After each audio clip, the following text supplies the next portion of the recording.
രാഹുൽ സദാശിവൻ എന്ന ഡയറക്ടറിന്റെ ഭൂതകാലം എന്ന ചിത്രം വെച്ച് നോക്കിയാൽ പേടിപ്പിക്കാനായിട്ട് ഒരു സീനും ഞാൻ ചെയ്തിട്ടില്ല.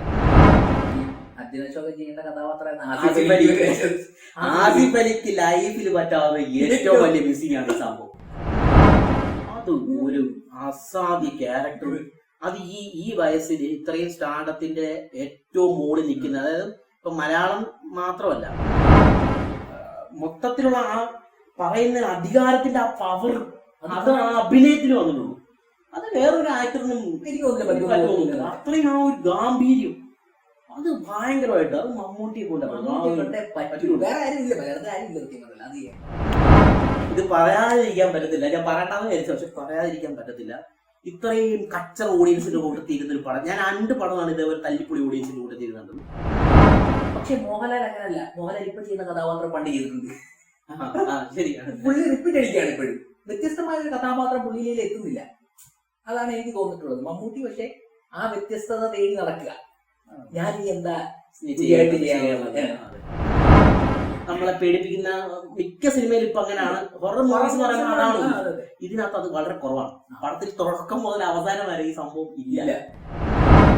അർജുന അശോകൻ. അപ്പൊ അർജുന അശോകന്റെ കുറെ റിയാക്ഷൻസ് കുറയ്ക്കാമായിരുന്നു എന്ന് പിന്നീട് പല പ്രേക്ഷകരും പറഞ്ഞായിരുന്നു. കണ്ടവരൊക്കെ പറഞ്ഞു. അത് എനിക്ക് തോന്നുന്നത് ശരിയാണെന്ന് തോന്നുന്നു. കുറച്ച് കുറയ്ക്കായിരുന്നു. എനിക്കൊരു സ്റ്റോറി ലൈൻ ആയിരിക്കില്ല, പുള്ളിയുടെ ക്യാരക്ടർ നോക്കിയിട്ടാണെന്ന് തോന്നുന്നു പുള്ളി ഓരോ കഥയും തിരഞ്ഞെടുക്കുന്നത്. ക്യാരക്ടറിന് എന്ത് കാണിക്കാൻ കഴിയും, മമ്മൂട്ടി എന്ന താരത്തിന് ആ ക്യാരക്ടറിൽ എന്ത് കൊടുക്കാൻ, ഇൻഫോം ചെയ്യാൻ കൊടുക്കാൻ കാണും. അതായിരിക്കും മമ്മൂട്ടിയുടെ മാനദണ്ഡം എനിക്ക് തോന്നുന്നു. സാധ്യമായിട്ടുള്ള ഡെബിളിഷ് ലുക്കില് മമ്മൂട്ടിയുടെ അവതാരം എന്നൊക്കെ പറയുന്ന രീതിയിലുള്ള ഒരു സംഭവമായിരുന്നു.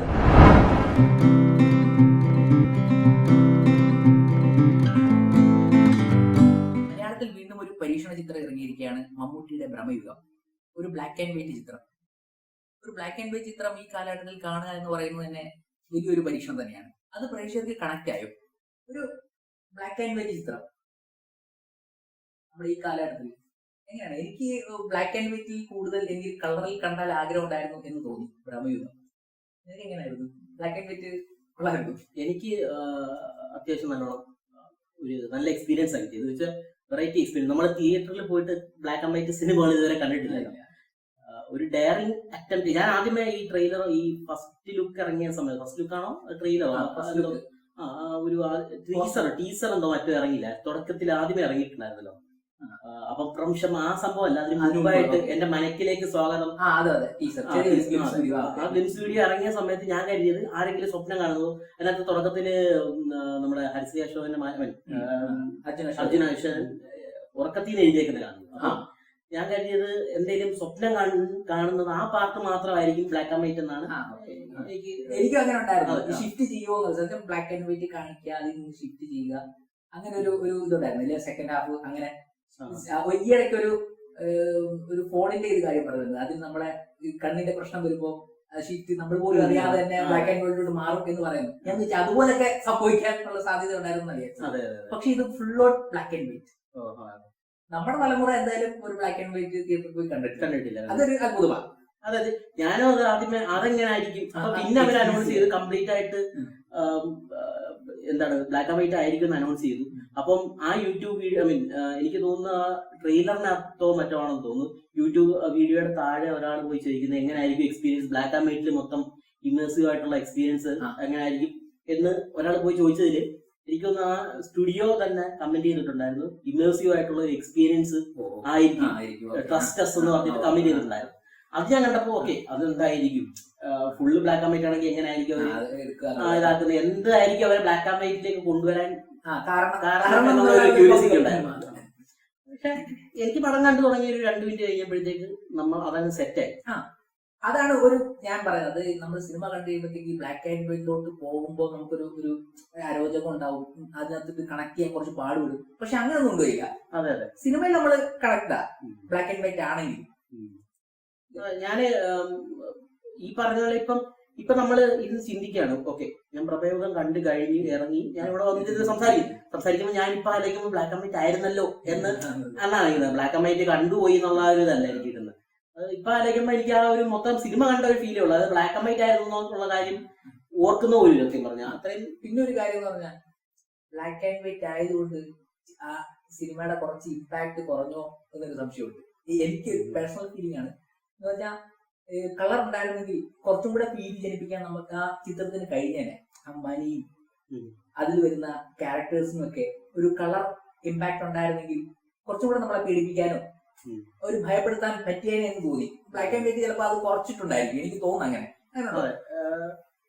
ഒരു തരത്തിൽ പറഞ്ഞ ചിലപ്പോ ചില പോയിന്റിലൊക്കെ ശരിയാണ്. നമുക്കിപ്പോ കാടൊക്കെ കാണിക്കുന്ന സ്ഥലത്താണെങ്കിൽ ആ ഒരു പച്ചില ഡിഫറെന്റ് ഷെയ്ഡ്സ് ഓഫ് ഗ്രീൻ വരും.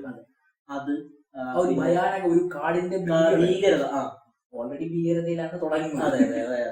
അത് നമ്മളെ അത് അന്നേരം ആ ഒരു മൊമെന്റ് ഉണ്ട്. ആദ്യം ആ യക്ഷിയെ കാണുന്ന സീൻ ശരിക്കും നമ്മളെ പേടിപ്പിക്കേണ്ട സീനാ. പക്ഷെ പേടിപ്പിച്ചത് സൗണ്ട് കൊണ്ടല്ലേ പേടിപ്പിച്ചത്. നമ്മളാ വിഷ്വലി എനിക്ക് തോന്നുന്നു കളർ ആയിരുന്നെങ്കിൽ കുറച്ചും കൂടെ അല്ലേ ഒരു രക്തമൊക്കെ കാണിക്കുന്ന ഫീലൊക്കെ നമുക്ക്. ഇത് ബ്ലാക്ക് ആൻഡ് വൈറ്റ് ആയിരുന്ന രക്തവും ബ്ലാക്ക് ആൻഡ് വൈറ്റ് ശരിയാണ്. കളർ വന്നായിരുന്നെങ്കിൽ ഈ പറഞ്ഞ പോലെ ബ്ലാക്ക് എന്താ പറയുക പച്ചില ആ കാടിന്റെ ഭീകരത അതിനകത്തോട്ടൊക്കെ പോകുന്നുണ്ട്. പക്ഷെ മൊത്തത്തിൽ എനിക്ക് പടം നോക്കുമ്പോൾ ഇവര് ഒരു പോയിന്റ് പോലും ഓഡിയൻസിനെ ഭീതിപ്പെടുത്തണമെന്ന് വിചാരിച്ചെടുത്തായിട്ട് എനിക്ക് തോന്നില്ല പടം. എനിക്ക് ഓഡിയൻസിനെ ഭീതിപ്പെടുത്തുന്നതിനേക്കാളും അതിനേക്കാൾ ഉപരി ആ പടം എന്താണ് ഉദ്ദേശിക്കുന്നത്, ആ ഒരു ഫ്രെയിം അല്ലെങ്കിൽ ആ ഒരു പ്രത്യേക ഇവന്റ് അല്ലെങ്കിൽ ആ ഒരു പ്രത്യേക മൊമെന്റിൽ എന്താണ് സംവിധായകൻ കൺവേ ചെയ്യാൻ ശ്രമിക്കുന്നത് അത് പ്രേക്ഷകരിലേക്ക് കൃത്യമായി വൃത്തിയായിട്ട് എത്തണം എന്നുള്ള രീതിയിൽ മാത്രമേ പോയിട്ടുള്ളൂ. അല്ലാതെ കഥ പറഞ്ഞു. അതെ അതെ. അല്ലാതെ ഈ എന്താ സാധാരണ ഹൊറർ മൂവീസ് കാണുന്ന സമയത്ത് ജംസ്കെയർ ഒരുപാടുണ്ട്. അതായത് ഒരു സ്ലോ പേസിലായിട്ട് വന്നിട്ട് ഒരു മൊമെന്റിൽ സൈലന്റ് ആക്കിക്കൊണ്ട് നമ്മള് വിചാരിക്കാതെ നമ്മള് ആ സിനിമയിലേക്ക് സമയത്ത് നമ്മള് ആ മൂവിയിലോട്ട് ഇറങ്ങി നിൽക്കുന്ന സമയത്ത് ഒരു വലിയ സൗണ്ടോടെ ഒരു പ്രത്യേക ഫാസ്റ്റ് മൊമെന്റ് വന്നതിന് ശേഷം ഒരു ജംസ്കെയർ ഇട്ടിട്ട് നമ്മളെ പേടിപ്പിക്കുന്ന മിക്ക സിനിമയിൽ ഇപ്പൊ അങ്ങനെയാണ്. ഹൊറർ മൂവീസ് എന്ന് പറയുന്ന അതാണ്. ഇതിനകത്ത് അത് വളരെ കുറവാണ്. പടത്തിൽ തുടക്കം മുതൽ അവസാനം വരെ ഈ സംഭവം ഇല്ല. എനിക്ക് ജംസ്കെയർ ആയിട്ട് പേടിച്ചായിട്ടൊന്നും തോന്നിയില്ല. പക്ഷെ നല്ലൊരു അടിപൊളി ആർട്ട് കണ്ടിറങ്ങിയ ഒരു ഫീലാണ് എനിക്ക് പടം കണ്ട് ഇറങ്ങി കഴിഞ്ഞപ്പോ. ഒരു നല്ലൊരു ആർട്ട്, ഒരു നല്ല രീതിയിൽ ഒരു പ്രത്യേക എന്താ പറയുക ഒരു ഒരു ലെവല് സെറ്റ് ചെയ്ത ഒരു പടം എന്നുള്ള രീതിയിലാണ് എനിക്ക് ഫീൽ ചെയ്തത്. ആകെ ഒരു മിനിമൽ ക്യാരക്ടർ 5 ക്യാരക്ടർ വെച്ചിട്ട് ഒരു സിനിമ കൊണ്ടുപോകാം, ഒരു 2 മണിക്കൂർ സിനിമ കൊണ്ടുപോകാ എന്ന് പറയുന്നത് തന്നെ വലിയൊരു ചലഞ്ചാണ്. പിന്നെ ഒരു പരീക്ഷണ ചിത്രം, ഒരു ബ്ലാക്ക് ആൻഡ് വൈറ്റ് ചിത്രം, അത് എല്ലാ ഫോർമാറ്റിലും നമ്മളെ ഞെട്ടിക്കും എന്ന് പറയുന്നതൊക്കെ അതിന് മേലെ ഞെട്ടിച്ചത് അഭിനയം കൊണ്ട് തന്നെയായിരുന്നു. മമ്മൂട്ടി എന്ന് പറഞ്ഞ മമ്മൂട്ടിയുടെ കാര്യം പറയാം, പക്ഷെ മമ്മൂട്ടിയുടെ കാര്യം കുറെ പറയാനുണ്ട്. പക്ഷെ അതിനേക്കാൾ വലിയ അതിനകത്ത് പറഞ്ഞ യക്ഷിക്ക് പ്രത്യേകിച്ച് കാര്യങ്ങളൊന്നും ചെയ്യാനില്ലെങ്കിൽ പോലും അത് നല്ല വൃത്തിയായിട്ട് അത് സീനിലും നമുക്ക് ഓക്കെ യക്ഷിയാണ് നമുക്ക് ആ ഫീല്. പിന്നെ അതുപോലെ തന്നെ മണികണ്ഠനും അത്യാവശ്യം നല്ലോണം ചെയ്തിട്ടുണ്ടായിരുന്നു. പിന്നെ പറയാനുള്ളത് അർജുന അശോകനും സിദ്ധാർത്ഥ ഭരതനും അടിപൊളി. അതായത് സിദ്ധാർത്ഥ ഭരതന് അർജുന അശോകനെ ഞാൻ ആദ്യമേ ട്രെയിലറിൽ കണ്ടപ്പം മുകളിലേക്ക് നോക്കി വാവിട്ട് കരയുന്ന സീനുണ്ട്. അതിലെനിക്ക് ഒട്ടും കൺവിൻസ് ആയില്ല. എനിക്ക് തോന്നി എനിക്ക് ആ സീനിൽ ഒട്ടും കൺവിൻസ് ആയി. അപ്പൊ ഞാൻ വിചാരിക്കുകയും ചെയ്തു ഓക്കെ ഇത് പുള്ളിക്കാരന് പുൾ ഓഫ് ചെയ്യാൻ പറ്റുമോ എന്നുള്ള ഒരു ഇതുണ്ടായിരുന്നു. ഒരു കാര്യം ഈ അർജുന അശോകൻ ചെയ്യേണ്ട കഥാപാത്രം ആസിഫ് അലിക്ക് ലൈഫിൽ പറ്റാവുന്ന ഏറ്റവും വലിയ മിസ്സിംഗ് ആണ് ഈ സംഭവം. ഭയങ്കര മിസ്സിംഗ് ആണ്. അതെ ഇത് മിസ്സായി കഴിഞ്ഞ് ഇത് എനിക്ക് അത് എങ്ങനെ കിടന്ന് ഉറങ്ങി കാണുമെന്ന് ഞാൻ ആലോചിക്കുന്നത്. ആസിഫ് അലി എന്നുവെച്ചാൽ പടം കഴിഞ്ഞിട്ട് റീൽസ് എനിക്ക് തോന്നുന്നു ഇതിലും ആസിഫ് അലിക്ക് ഈ നിസ്സഹായത എന്ന് പറയുന്ന ഇമോഷൻ കൺവേ ചെയ്യാൻ ഒരു പ്രത്യേക കഴിവുണ്ട് ആസിഫ് അലി. ഇപ്പം മറ്റേ ബിജുമേനൻ അച്ഛനായിട്ടുള്ള പടത്തിൽ അടി കൊണ്ടിട്ട് കണ്ണ് കലകിയിട്ട് ഇങ്ങനെ അടിപൊളി റിയാക്ഷനാണ് കൊടുത്തേക്കുന്നത്. അതേപോലെ ആസിഫ് അലിയുടെ അഭിനയത്തിന്റെ കാര്യം പറയുമ്പോൾ ഏറ്റവും കൂടുതൽ എടുത്തു പറയുന്ന ഒരു ഫ്രെയിമാണ്. അതല്ലാതെ തന്നെ പല പല ഇതിലും ഇമോഷണൽ സീനുകൾ അത് നിസ്സഹായത എന്ന് പറയുന്ന ഇമോഷൻ അത്രയും കൺവിൻസ് ചെയ്യാൻ പറ്റുന്ന ഒരു അത്യാവശ്യം നല്ല നടന്മാരിൽ ഒരാളാണ് ആസിഫ് അലി. അത് ഇതിനകത്ത് നല്ല പക്കായിട്ട് വർക്കായിരുന്നു, സൂപ്പറായിട്ട് വർക്കായിരുന്നു. പക്ഷെ ഭയങ്കര മിസ്സിംഗ് ആണ്. പക്ഷെ അർജുന അശോകൻ ഒട്ടും അത് മോശമാക്കില്ല, ആടിപ്പൊളിയായിട്ടാണ് ചെയ്തിരിക്കുന്ന തകർത്തമിട്ടുണ്ട്. പക്ഷെ എനിക്ക് അർജുന അശോകന്റെ എനിക്ക് തുടക്കത്തിൽ എനിക്ക് തോന്നിയ ഒരു ചെറിയൊരു അത് എല്ലാവർക്കും തോന്നണമെന്നില്ല, ചിലപ്പോ എനിക്ക് മാത്രമായിട്ട് തോന്നിയായിരിക്കും. അർജുൻ അശോകൻ ഈ കൈകൾ ഉപയോഗിക്കാൻ അർജുൻ അശോകന് അഭിനയത്തിന്റെ ഇടയ്ക്ക് കൈകൾ ഉപയോഗിക്കുന്നതിന്റെ ഭയങ്കര കൺഫ്യൂസിങ്. അപ്പൊ ചില ഇന്റർവ്യൂവിൽ മോഹൻലാൽ മമ്മൂട്ടിയൊക്കെ പറഞ്ഞിട്ടില്ലേ, മോഹൻലാലാണെന്ന് തോന്നുന്നത്, ലാലേട്ടൻ പറഞ്ഞിട്ടുണ്ട്, ചില സമയത്ത് കൈകൾ വെട്ടിക്കളഞ്ഞാലോ എന്ന് വരെ ആലോചിക്കും ആക്ടേഴ്സിന് എങ്ങനെ. അതായത് നമ്മളൊരു ഫ്രെയിമിൽ അഭിനയിച്ചോണ്ടിരിക്കുമ്പോ ഈ കൈ എന്ത് ചെയ്യണം എന്നറിയാത്തൊരു മൊമെന്റ് ഉണ്ടായിട്ടുണ്ട്, പല ആക്ടേഴ്സിനും ഉണ്ടായിട്ടുണ്ട്. അതേപോലെ ചില കൺഫ്യൂസിങ് ആയിട്ടുള്ള ഏരിയാസ് ഈ അർജുൻ അശോകന്റെ തുടക്കത്തിൽ ആദ്യത്തെ അതായത് ഫസ്റ്റ് ഹാഫിൽ ഞാൻ കുറെ സ്ഥലത്ത് കണ്ടു. അതായത് പുള്ളിക്കാരന്റെ കൈ ഇങ്ങനെ നിർജീവമായിട്ട് ഇരിക്കുകയാണ്. നമ്മൾ നടക്കുമ്പോഴൊക്കെ എന്ത് ചെയ്യണം എന്ന് അറിയാൻ വയ്യാതെ ഇങ്ങനെ മനയില് വന്നതിന് ശേഷം അടുക്കളയിൽ കയറിയില്ല, അടുക്കളയിൽ കയറിയിട്ട് തിരിച്ച് നടക്കുന്ന സീൻസ് ഒക്കെ ഉണ്ട്. അതൊക്കെ ഞാൻ പ്രത്യേകം ശ്രദ്ധിച്ച് ഇപ്പൊ ഞാൻ പറയും കുറ്റം പറയാണെന്ന് പറയാൻ വേണ്ടി പറയാനല്ല, എനിക്കത് നമ്മുടെ അങ്ങോട്ട് പോയി. അതാണ് അത് ഇപ്പൊ മണികണ്ഠനാണെങ്കിൽ പോലും ചിലപ്പം ആ ഏരിയയിൽ ചെന്ന് വീഴുന്ന സ്ഥലത്ത് ഇങ്ങനെ കൈ വെച്ച് തടഞ്ഞു നിർത്തിയോ അല്ലെങ്കിൽ ഇങ്ങനെ കൈ എന്തെങ്കിലും ഉപയോഗിക്കുന്നുണ്ട്. ഇതിങ്ങനെ എന്ത് ചെയ്യണമെന്ന് അറിയാൻ വയ്യാതെ ഫീൽ ചെയ്യുന്നത്. പക്ഷെ മുഖത്ത് അങ്ങനല്ല, മുഖത്ത് അസാധ്യമായിട്ട് എക്സ്പ്രഷൻസും എല്ലാം കിട്ടിലായിട്ട് വരുന്നുണ്ട്. അത് ഇമോഷൻ എന്താണോ അതെല്ലാം കൺവേ ചെയ്തിട്ടുണ്ട്. പക്ഷെ തുടക്ക സമയത്ത് കൈ എന്ത് ചെയ്യണമെന്ന് അറിയാതെ കൺഫ്യൂസ്ഡ് ആയിട്ട് നിൽക്കുന്ന ഒരു അതെനിക്ക് തോന്നുന്നു അർജുൻ അശോകൻ ഇനി അങ്ങോട്ട് പോകെ കാരണം എന്ന് പറഞ്ഞിട്ട് അർജുൻ അശോകനാണ് ഫുൾ ക്യാമറ. സ്റ്റോറി പോകുന്നത് തന്നെ അർജുൻ അശോകന്റെ രീതിയിലാണ്, അവനിലൂടെയാണ് കഥ പോകുന്നത്.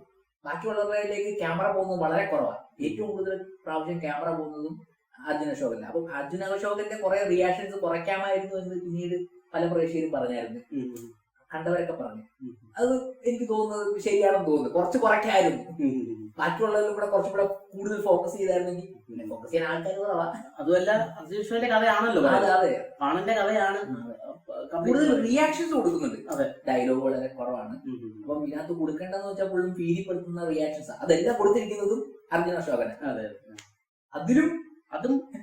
അതിലും ഗംഭീരമായിരുന്നു തോന്നുന്നു ബാക്കിയുള്ളവരൊക്കെ അഭിനയം. അതെ, അഭിനയം ഇപ്പം പടം മൊത്തം കണ്ടു കഴിഞ്ഞിട്ട് നമ്മൾ ചിന്തിക്കുമ്പോൾ ചില ക്യാരക്ടേഴ്സിന് ചില കാര്യങ്ങളൊക്കെ ഓൾറെഡി എല്ലാം അറിയാവുന്നൊക്കെയുള്ള ഇതൊക്കെ ഉണ്ടല്ലോ. അപ്പൊ അവര് ആ മനസ്സിൽ ഓരോ ക്യാരക്ടറിന്റെ ആർക്ക് ഡിഫറെന്റ് ആണ്. അപ്പൊ ആ ആർക്ക് നിന്നിട്ടാണല്ലോ അവര് ബാക്കി സ്റ്റോറീസ് എല്ലാം അറിഞ്ഞു വെച്ചോണ്ടാണല്ലോ ഇവര് അത്രയും നേരം ഡയലോഗ് പറഞ്ഞു അത്രയും നേരം അഭിനയിച്ചതും എന്ന് നമുക്ക് പടം കണ്ടു കഴിയുമ്പോൾ തോന്നുന്നുണ്ട്. അപ്പൊ ഞാൻ സിദ്ധാർത്ഥ് അസാധ്യമായിട്ട് അഭിനയിച്ചിട്ടുണ്ട്. നല്ല പുള്ളി ഇത്രയും നാൾ എവിടെ ആയിരുന്നു എന്ന് ഞാൻ ആലോചിക്കുന്നത്. കുറെ നാളായിട്ട് പടത്തിൽ പോലും കാണുന്നത്. അവസാനം കലക്കിയതായിട്ട് എനിക്ക് തോന്നിയത് മറ്റേ ലാലേട്ടന്റെ മറ്റേ സ്പിരിറ്റിനകത്ത് അടിപൊളിയായിട്ട് പെർഫോം ചെയ്തിട്ടാ പോയത്. അതിനുശേഷം ഇപ്പോഴാണ് ഒരു നല്ല ക്യാരക്ടറിൽ കാണാൻ പറ്റുന്നത്. മമ്മൂക്കയുടെ കൂട്ടത്തിൽ രണ്ടുപേരും നല്ല മമ്മൂക്കയുടെ കൂട്ടത്തിൽ നിൽക്കാന്ന് പറയുന്നത് പിടിച്ചു നിൽക്കുക. പിന്നെ ഈ ക്യാരക്ടർ ആർക്കിനെ കുറിച്ച് പറയുമ്പോൾ അർജുൻ അശോകന്റെ കാര്യം ഒന്ന് ചിന്തിച്ചു നോക്കിക്കഴിഞ്ഞാൽ തുടക്കത്തില് പേടിച്ച് വിറച്ച് വന്ന അർജുൻ അശോകൻ, അതിനുശേഷം അവിടെ അധികാരത്തിന്റെ ഒരു ഇത് കാണിക്കുന്ന ഒരാള്, അത് അടുക്കള ഞാനും നീയും സെയിം ആണ് എന്ന് പറയുന്ന ഒരാള്. അതിനുശേഷത്തേക്ക് ആ ക്യാരക്ടർ ഇങ്ങനെ ട്രെയിലറൊക്കെ കണ്ടാൽ തന്നെ അറിയാം, പന്തം വെച്ചിട്ട് ഓരോ സീൻസ് ഒക്കെ ഉണ്ടല്ലോ. ആ സീനിലൊക്കെ നമ്മൾ ആ ഭയം പുള്ളിയുടെ മുഖത്ത് തന്നെ നമുക്കത് വായിച്ചെടുക്കാൻ പറ്റും. അത്രയും നല്ലോണം പെർഫോം ചെയ്തുകൊണ്ടാണ് നമുക്കത് കൺവേ ആയത്. അതെ, ഒരു കാര്യം എന്ന് പറഞ്ഞാൽ പേടിപ്പിക്കാൻ വേണ്ടിയിട്ട് നമുക്കിനകത്ത് ഈ ഒരു പടത്തിൽ ഒന്നും ചെയ്തിട്ടില്ല. രാഹുൽ സദാശിവൻ എന്ന ഡയറക്ടറിന്റെ ഭൂതകാലം എന്ന് ചിത്രം വെച്ച് നോക്കിയാൽ പേടിപ്പിക്കാനായിട്ട് ഒരു സീനും ഇതിനകത്ത് ചെയ്തിട്ടില്ല. ആകെ ഒരു സീൻ എന്ന് പറഞ്ഞാൽ അതിനകത്തൊരു ഭീതി ജനിപ്പിക്കുന്ന ഒരു ക്യാരക്ടർ അയാളുടെ സ്വപ്നത്തിൽ വരുന്നു, അത് മാത്രമേ ഉള്ളൂ. ഒന്ന് പ്രേക്ഷകനെ ഞെട്ടിപ്പിക്കാൻ വേണ്ടി കാണിച്ചെങ്കിൽ പറയാം. പക്ഷെ അത് എനിക്ക് തോന്നുന്നു കളറില്ലാത്തതുകൊണ്ട് അത്രയും വന്നില്ലാതെ തോന്നില്ലേ. എനിക്ക് ബ്ലാക്ക് ആൻഡ് വൈറ്റിൽ എനിക്ക് കളർ ഉണ്ടായിരുന്നെങ്കിൽ അതിന് വേറൊരു ഇമ്പാക്ട് ആയിരിക്കും. അത് 100% ശരിയാണ്. പക്ഷെ ബ്ലാക്ക് ആൻഡ് വൈറ്റിൽ ഒരു രസമുണ്ട്, ഒരു പ്രത്യേക രസം ഉണ്ടായിരുന്നു കാണാൻ. അതുമല്ല കാണിച്ച രീതിയും ആ ബോഡി ലാംഗ്വേജും, പ്രത്യേകിച്ച് ബോഡി ഇങ്ങനെ കുലുക്കി ഒരു വൈബ്രേഷൻ ഇങ്ങനെ, ആ ബാക്ക്ഗ്രൗണ്ട് സ്കോർ അടിപൊളി ബാക്ക്ഗ്രൗണ്ട് സ്കോർ. അത് ക്രിസ്റ്റോസ് സേവിയർ സൂപ്പർ ബാക്ക്ഗ്രൗണ്ട് സ്കോർ, ഒരു രക്ഷയില്ലാത്ത ബാക്ക്ഗ്രൗണ്ട് സ്കോർ, ഒന്നും പറയാനില്ല, അടിപൊളിയായിട്ടാണ് ചെയ്തിരിക്കുന്നത്. അതും ഈ നമ്മൾ പറയത്തില്ലേ ഈ അസ്ഥി മരവിക്കുന്ന അല്ലെങ്കിൽ രക്തം തണുക്കുന്നതൊക്കെ പറയുന്നത് നോവലിലൊക്കെ വായിക്കുന്നില്ലേ, നമ്മളെ എരച്ച് കയറുന്ന തരത്തിലുള്ള ഒരു ബാക്ക്ഗ്രൗണ്ട് സ്കോർ ആണ് ചെയ്തിരിക്കുന്നത്. പേടി നമ്മുടെ രക്തത്തിൽ കുടിക്കാൻ എരച്ച് കയറുന്ന പോലെ നമുക്കത് ഫീൽ ചെയ്യും. പിന്നെ മിനിമലായിട്ട് വന്നു പോകുന്നതിനകത്ത് പാണന്റെ പാട്ടാണ്.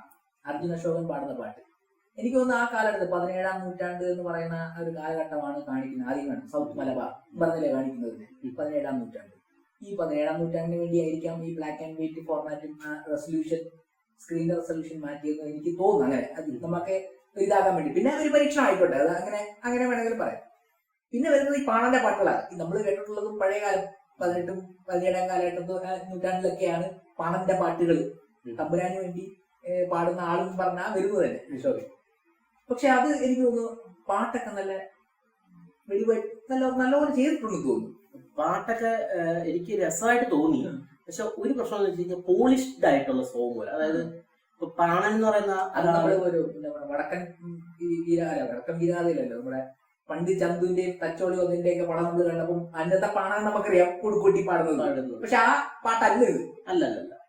അപ്പൊ എന്തായാലും ഇപ്പം നമ്മൾ കാലഘട്ടം കഴിഞ്ഞില്ല, അപ്പൊ അതിനനുസരിച്ച് മാറ്റങ്ങൾ വരുമായിരിക്കും. പക്ഷെ കാണിക്കുന്ന പലയിടം കാലഘട്ടമാണ്. ക്യാരക്ടറിന്റെ ഒരു ആർക്ക് നോക്കി കഴിഞ്ഞു കഴിഞ്ഞാൽ ഈ അർജുൻ അശോകന്റെ പാടൻ ക്യാരക്ടർ വനത്തിൽ അകപ്പെട്ട് വഴിതെറ്റി ആഹാരം കഴിക്കാൻ 1-2 ആഴ്ചയായിട്ട് ആഹാരം കഴിക്കാതെ വന്ന ഒരാളാണ്. റഫായിട്ടുള്ള ഇതിലാണ് ഒരാൾ വരുന്നത്. അപ്പൊ അയാൾക്ക് കൊടുത്തിരിക്കുന്ന വോയിസ് കുറച്ച് പോളിഷ്ഡ് ആയിട്ടുള്ള ആ ഒരു സിറ്റുവേഷനിൽ പോളിഷ് ആയി പോയി തോന്നുന്നു. ഒരു റഫായിട്ട് ഇപ്പൊ ഫോക്ക് സോങ്സ് പാടാൻ ഇതുവരെ എനിക്ക് എന്റെ അറിവില് ജോബ് നല്ലോണം, ജോബ് കുര്യൻ നല്ലോണം പുള്ളിയുടെ വോയിസ് വന്നാലും എനിക്ക് തോന്നില്ല അത് കറക്റ്റ് ആവുന്നു. കാരണം പുള്ളി അത് ഫോക്കിൽ പാടുവാണെങ്കിൽ അത് കുറച്ചും കൂടെ പോളിഷ്ഡ് ആണ്. അതല്ലാതെ റഫ് വിനായകനൊക്കെ ചില പാട്ടുകൾ മറ്റേ കമ്മട്ടി പാട്ടിനകത്ത് ചില പാട്ട് അതേപോലത്തെ ഒക്കെ റഫ് ആയിട്ടുള്ള ഒരു വോയിസിൽ ആ പാട്ട് കുറച്ചും കൂടെ കേട്ടായിരുന്നെങ്കിൽ അയാള് പാടിയത് മോശമായിട്ടല്ല ഞാൻ പറയുന്നത്, കുറച്ച് പോളിഷ്ഡ് ആയിട്ടോ പോയതുപോലെ എനിക്ക് തോന്നുന്നു. അത് നല്ല പാട്ടാണ്, നല്ല രസമുള്ള ഇമ്പാക്ട് ഉണ്ടാക്കിയ ഒരു പാട്ട് തന്നെ. എനിക്ക് തോന്നുന്നു ആ സിറ്റുവേഷനിൽ കുറച്ചും കൂടെ ലൈറ്റ് ആക്കാൻ എനിക്ക് തോന്നുന്നു ആ പാട്ട് സാധിച്ചിട്ടുണ്ട്. പക്ഷെ കുറച്ചും കൂടെ റഫായിട്ടുള്ള ഒരു വോയിസ് ഉണ്ടായിരുന്നെങ്കിൽ കൊള്ളായിരുന്നു എന്ന് എനിക്ക് തോന്നുന്നു. അത് പേഴ്സണൽ അഭിപ്രായമാണ്, എല്ലാവർക്കും കാണുന്നില്ല. നല്ല പാട്ടുകളാണ്, എല്ലാം നല്ല സൂപ്പർ പാട്ടുകളാണ്. 2-3 ഉള്ളായിരുന്നു അല്ല, പക്ഷെ ചെറിയ ചെറിയ പാട്ടുകൾ അത് കാണുമ്പോൾ മനസ്സിലാവും. പിന്നെ ചിത്രത്തിൽ ഏറ്റവും എടുത്തു പറയേണ്ട സിനിമാറ്റോഗ്രാഫി മനയാണ് ഫുൾ. ഒരു 98% മനയാണ് കാണിക്കുന്നത്. പക്ഷെ അത് ഷൂട്ട് ചെയ്തിരിക്കുന്ന രീതി ഞാൻ ഞെട്ടിപ്പോയത് ഇത് വരിക്കാശ്ശേരി മനയാന്ന് അറിഞ്ഞപ്പോഴാണ്. സത്യം പറഞ്ഞു കഴിഞ്ഞാൽ ഇങ്ങനെ വരിക്കാശ്ശേരി മനയും പിന്നെ വേറൊരു മനയുടെ പേരും പറയുന്നത് ഞാൻ അവിടെ വായിച്ചതാണ്. 2 മനയുടെ പേര് പറയുന്നത്. അതായത് വെളി എന്നുള്ള ഇത് കാണിച്ചിരിക്കുന്നത് ഫ്രണ്ടൊക്കെ കാണിച്ചിരിക്കുന്നത് വരിക്കാശ്ശേരി മന അല്ല. പിന്നെ അകത്താണോ അത് കാണിക്കുന്നില്ല, നടുമുറ്റം, അതൊക്കെ വരിക്കാശ്ശേരി മനയ്ക്കുള്ളിലുള്ള. എനിക്ക് ആ നടുമുറ്റം കണ്ടപ്പോ എനിക്ക് തോന്നുന്നു മറ്റേ ചന്ദ്രോത്സവത്തിന് മോഹൻലാലിന്റെ അല്ലേ ആ ഒരു അത്ര വലിപ്പം തോന്നിച്ചില്ല. പക്ഷെ ആർട്ട് വർക്ക് ഭയങ്കര ബ്രില്യൻ ആയിട്ട് ആറാണ്ടമ്പുരാനകത്തൊക്കെ അതെ ആ ഒരു എനിക്ക് തോന്നുന്നു ആ ഇതിനകത്ത് 4-8-നകത്തൊക്കെ ബ്രില്യൻ ആയിട്ട് ആ പഴയ ഒരു പിരിഞ്ഞു പൊളിഞ്ഞ താവാട് കാണിക്കാൻ വേണ്ടി ചെയ്തത് ആർട്ട് എന്ത് ബ്യൂട്ടിഫുൾ ആയിട്ടാണ് ആർട്ടെന്ന്. എനിക്ക് ഇപ്പൊ നേരത്തെ ചോദിച്ച ആദ്യത്തെ ചോദ്യം നമ്മള് ഈ സിനിമ എന്തുകൊണ്ട് ബ്ലാക്ക് ആൻഡ് വൈറ്റിൽ എടുത്തു എന്നുള്ള ആ ചോദ്യം, അത് എനിക്ക് പേഴ്സണലി പടം കണ്ടു കഴിഞ്ഞപ്പോ എനിക്ക് ഫീൽ ചെയ്യുന്ന വെച്ച് കഴിഞ്ഞാല് ഇത് കളറിൽ എടുത്തു കഴിഞ്ഞു കഴിഞ്ഞാൽ നമ്മൾ ഈ ആർട്ട് കൺവിൻസ് ചെയ്യാനായിട്ട് കുറച്ച് ബുദ്ധിമുട്ടുണ്ട്. അതായത് ഇപ്പൊ നമ്മള് ഫോർ എക്സാമ്പിൾ ഏറ്റവും റീസെന്റ് ആയിട്ട് ഇറങ്ങിയ റോഷാക്ക് എന്ന് പറയുന്ന പടം, മമ്മൂട്ടിയുടെ തന്നെ റോഷാക്ക് പടം എടുത്തു കഴിഞ്ഞാണെങ്കിൽ അതിനകത്ത് ഏറ്റവും നല്ല കിടിലമായിട്ട് ചെയ്തൊരു ആർട്ടാണ് അതിനകത്ത് വീട്, 2 നല്ല വീട്. ആ വീട് പക്ഷെ ഞാനത് കാണാം ആ പടത്തില് വീട് കാണിക്കുമ്പോ എല്ലാം തോന്നി ഇത് സെറ്റ് ഇട്ട പോലെ ഉണ്ടല്ലോ കുറെ അതിനകത്ത് തോന്നുന്നുണ്ട്. പക്ഷെ കുറെ പ്രശംസ ആൾക്കാർ പറയുന്നില്ല. അതായത് ആൾക്കാർ പറയുന്നത് നല്ല ആർട്ടായിരുന്നു പറയുന്നത്. പക്ഷെ എനിക്ക് പടം തുടങ്ങി അവസാനിക്കുന്നത് സെറ്റ് ആണല്ലോ എന്നുള്ളൊരു ഫീല് വന്നായിരുന്നു. അത് ആ കളറായോണ്ടാണ്. മേ ബി ഇത് കളറ് അല്ലാതെ ബ്ലാക്ക് ആൻഡ് വൈറ്റ് ആയതുകൊണ്ടായിരിക്കാം ഇതിനകത്ത് ഒരു പാർട്ട് പോലും സെറ്റ് ഇട്ടതായിട്ട് എനിക്ക് തോന്നിയില്ല. അങ്ങനെ ഒരു അതുകൊണ്ടായിരിക്കാം ഈ ബ്ലാക്ക് ആൻഡ് വൈറ്റ് നമുക്ക് ശരിക്കും ഗുണം ചെയ്തത്, സിനിമ മേക്കേഴ്സിന് ഗുണം ചെയ്തിരിക്കും. അതുകൊണ്ടായിരിക്കാം ബ്ലാക്ക് ആൻഡ് വൈറ്റ്. ചിലപ്പോ അവർക്ക് ഒരു പോയിന്റില് പടം എടുത്ത് ഷൂട്ട് ചെയ്ത് ബ്ലാക്ക് ആൻഡ് വൈറ്റിലാണോ എനിക്ക് അറിയില്ല. കളർ അർജുൻ അശോകൻ പറയുന്നുണ്ട് ഇത് കളറിലാ ഷൂട്ട് ചെയ്യുന്നത്, കളറിൽ തന്നെ വരുമോന്നൊരു ആഗ്രഹം ഉണ്ടായിരുന്നു പുള്ളി ഇങ്ങനെ പറയുന്നുണ്ടായിരുന്നു ആ ഒരു അഭിമുഖത്തിൽ. പക്ഷെ കളറിലല്ലാതെ ബ്ലാക്ക് ആൻഡ് വൈറ്റിലാ വരുന്നതെന്ന് അറിഞ്ഞപ്പോ ഒരു ആ ഒരു കളറിലാണ് ഷൂട്ട് ചെയ്യുന്നത്, ബ്ലാക്ക് ആൻഡ് വൈറ്റിലാണ് പടം വരുന്നത്. അതുകൊണ്ട് തുടക്കത്തിൽ തീരുമാനിച്ചതാണ്. പക്ഷെ നമ്മള് പഴയകാലത്തെ ബ്ലാക്ക് ആൻഡ് വൈറ്റ് അല്ല ഇത്. നമുക്കൊരു വ്യത്യാസം നമുക്ക് മനസ്സിലാവും. നമ്മൾ പിന്നീട് ചിന്തിക്കുമ്പോൾ ആ ബ്ലാക്ക് ആൻഡ് വൈറ്റ് അല്ലല്ലോ നമ്മൾ കണ്ടത്. അല്ല, നമ്മള് വീഡിയോ ഒക്കെ ക്രിയേറ്റ് ചെയ്യുമ്പോൾ നമ്മളെങ്ങനെ കളർ എടുത്ത് കളയുന്നത് അതുപോലത്തെ ഒരു കളർ, ഒരു ബ്ലാക്ക് ആൻഡ് വൈറ്റ് ആണ് ചിത്രത്തിൽ ഉണ്ടായിരിക്കുന്നത്. ഒരു ആഷ് കളർ അല്ലെ, അതായത് ബ്ലാക്കും വൈറ്റും അല്ല, അതൊരു ആഷ് ഫീൽ ചെയ്യുന്നത്, ഡെപ്ത് കാണിക്കാനായിട്ട് ആവശ്യം വരുന്നുണ്ട്. അത് ചിലപ്പോൾ വല്ല ഫിൽറ്ററോ എനിക്കറിയില്ല എങ്ങനെയാണ് റിമൂവ് എന്നുള്ള കാര്യങ്ങളൊന്നും ടെക്നിക്കലൊന്നും ആയിട്ട് എനിക്കറിയില്ല. പക്ഷെ ഒരു പ്രത്യേക രസം ഉണ്ടായിരുന്നു.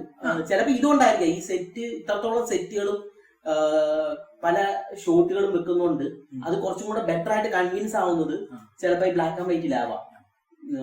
പിന്നെ ക്യാമറ തന്നെ വെച്ചേക്ക് നമുക്ക് ഭീതിപ്പെടുത്താൻ വേണ്ടിയിട്ട്, ഞാൻ പറയാം ഭീതിപ്പെടുത്താൻ വേണ്ടിയിട്ട് ഒന്നും കാണിച്ചിട്ടില്ല അതിനകത്ത്. ഇല്ല, ഈ തറവാട് തന്നെ ഭീതിപ്പെടുത്താൻ വേണ്ടിയിട്ട് അനാവശ്യ ഷോട്ടുകൾ പോലും ഉപയോഗിച്ചിട്ടില്ല. ചില മഴ പെയ്യുന്ന സീൻ കാണിക്കുന്നു, ഒരു സിംഗിൾ ഷോട്ട് മാത്രമേ കാണിക്കുന്നുള്ളൂ. തറവാടിന്റെ വെളിയിൽ ആ ഫ്രണ്ടിലെ പടിപ്പുരയുടെ ഒരു ഷോട്ട് മാത്രമേ ഉള്ളൂ, മഴ പെയ്യുന്നു. അതെ, അല്ലാതെ ക്യാമറ മൂവ്മെന്റ്സുകളൊന്നുമില്ല. ആദ്യം എൻട്രിയിൽ മാത്രം ഒരു ക്യാമറ മൂവ്മെന്റ് കാണിക്കുന്നുണ്ട്. അങ്ങനെ കുറച്ച് ക്യാമറ വർക്ക് ഒരു അനുഭവമായിരുന്നു. ക്യാമറ തന്നെയാണെങ്കിലും അത്യാവശ്യം നല്ല രീതിയിൽ തന്നെ എടുത്തേക്കുന്നത്. അതായത് ആ പടത്തിൽ എങ്ങനെയാണോ വേണ്ടത് സംവിധായകൻ ഉദ്ദേശിച്ച രീതിയിൽ തന്നെ ക്യാമറ വെച്ചിട്ട് ക്യാപ്ചർ ചെയ്തിട്ടുണ്ട്.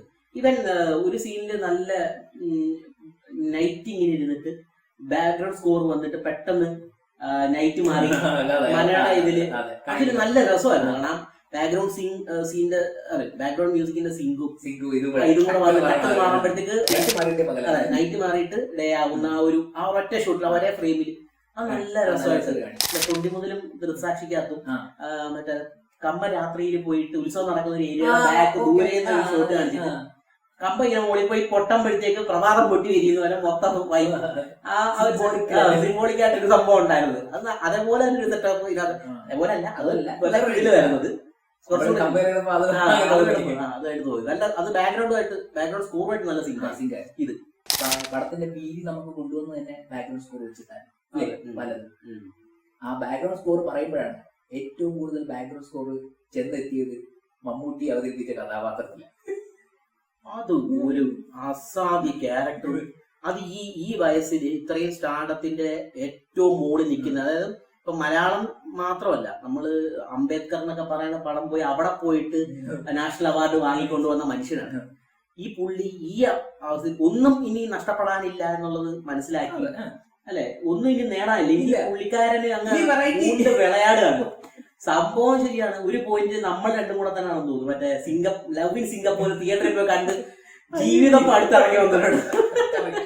പക്ഷെ ആ ഒരു ആ സമയത്ത് എനിക്കൊന്ന് 21 പടമാണ് അടുപ്പിച്ച് പൊട്ടിപ്പോയ പടങ്ങളെല്ലാം ചൂസ് ചെയ്തെല്ലാം. പക്ഷെ ഇപ്പൊ കുറച്ച് നാളായിട്ട് പുള്ളി ചൂസ് ചെയ്ത പടങ്ങൾ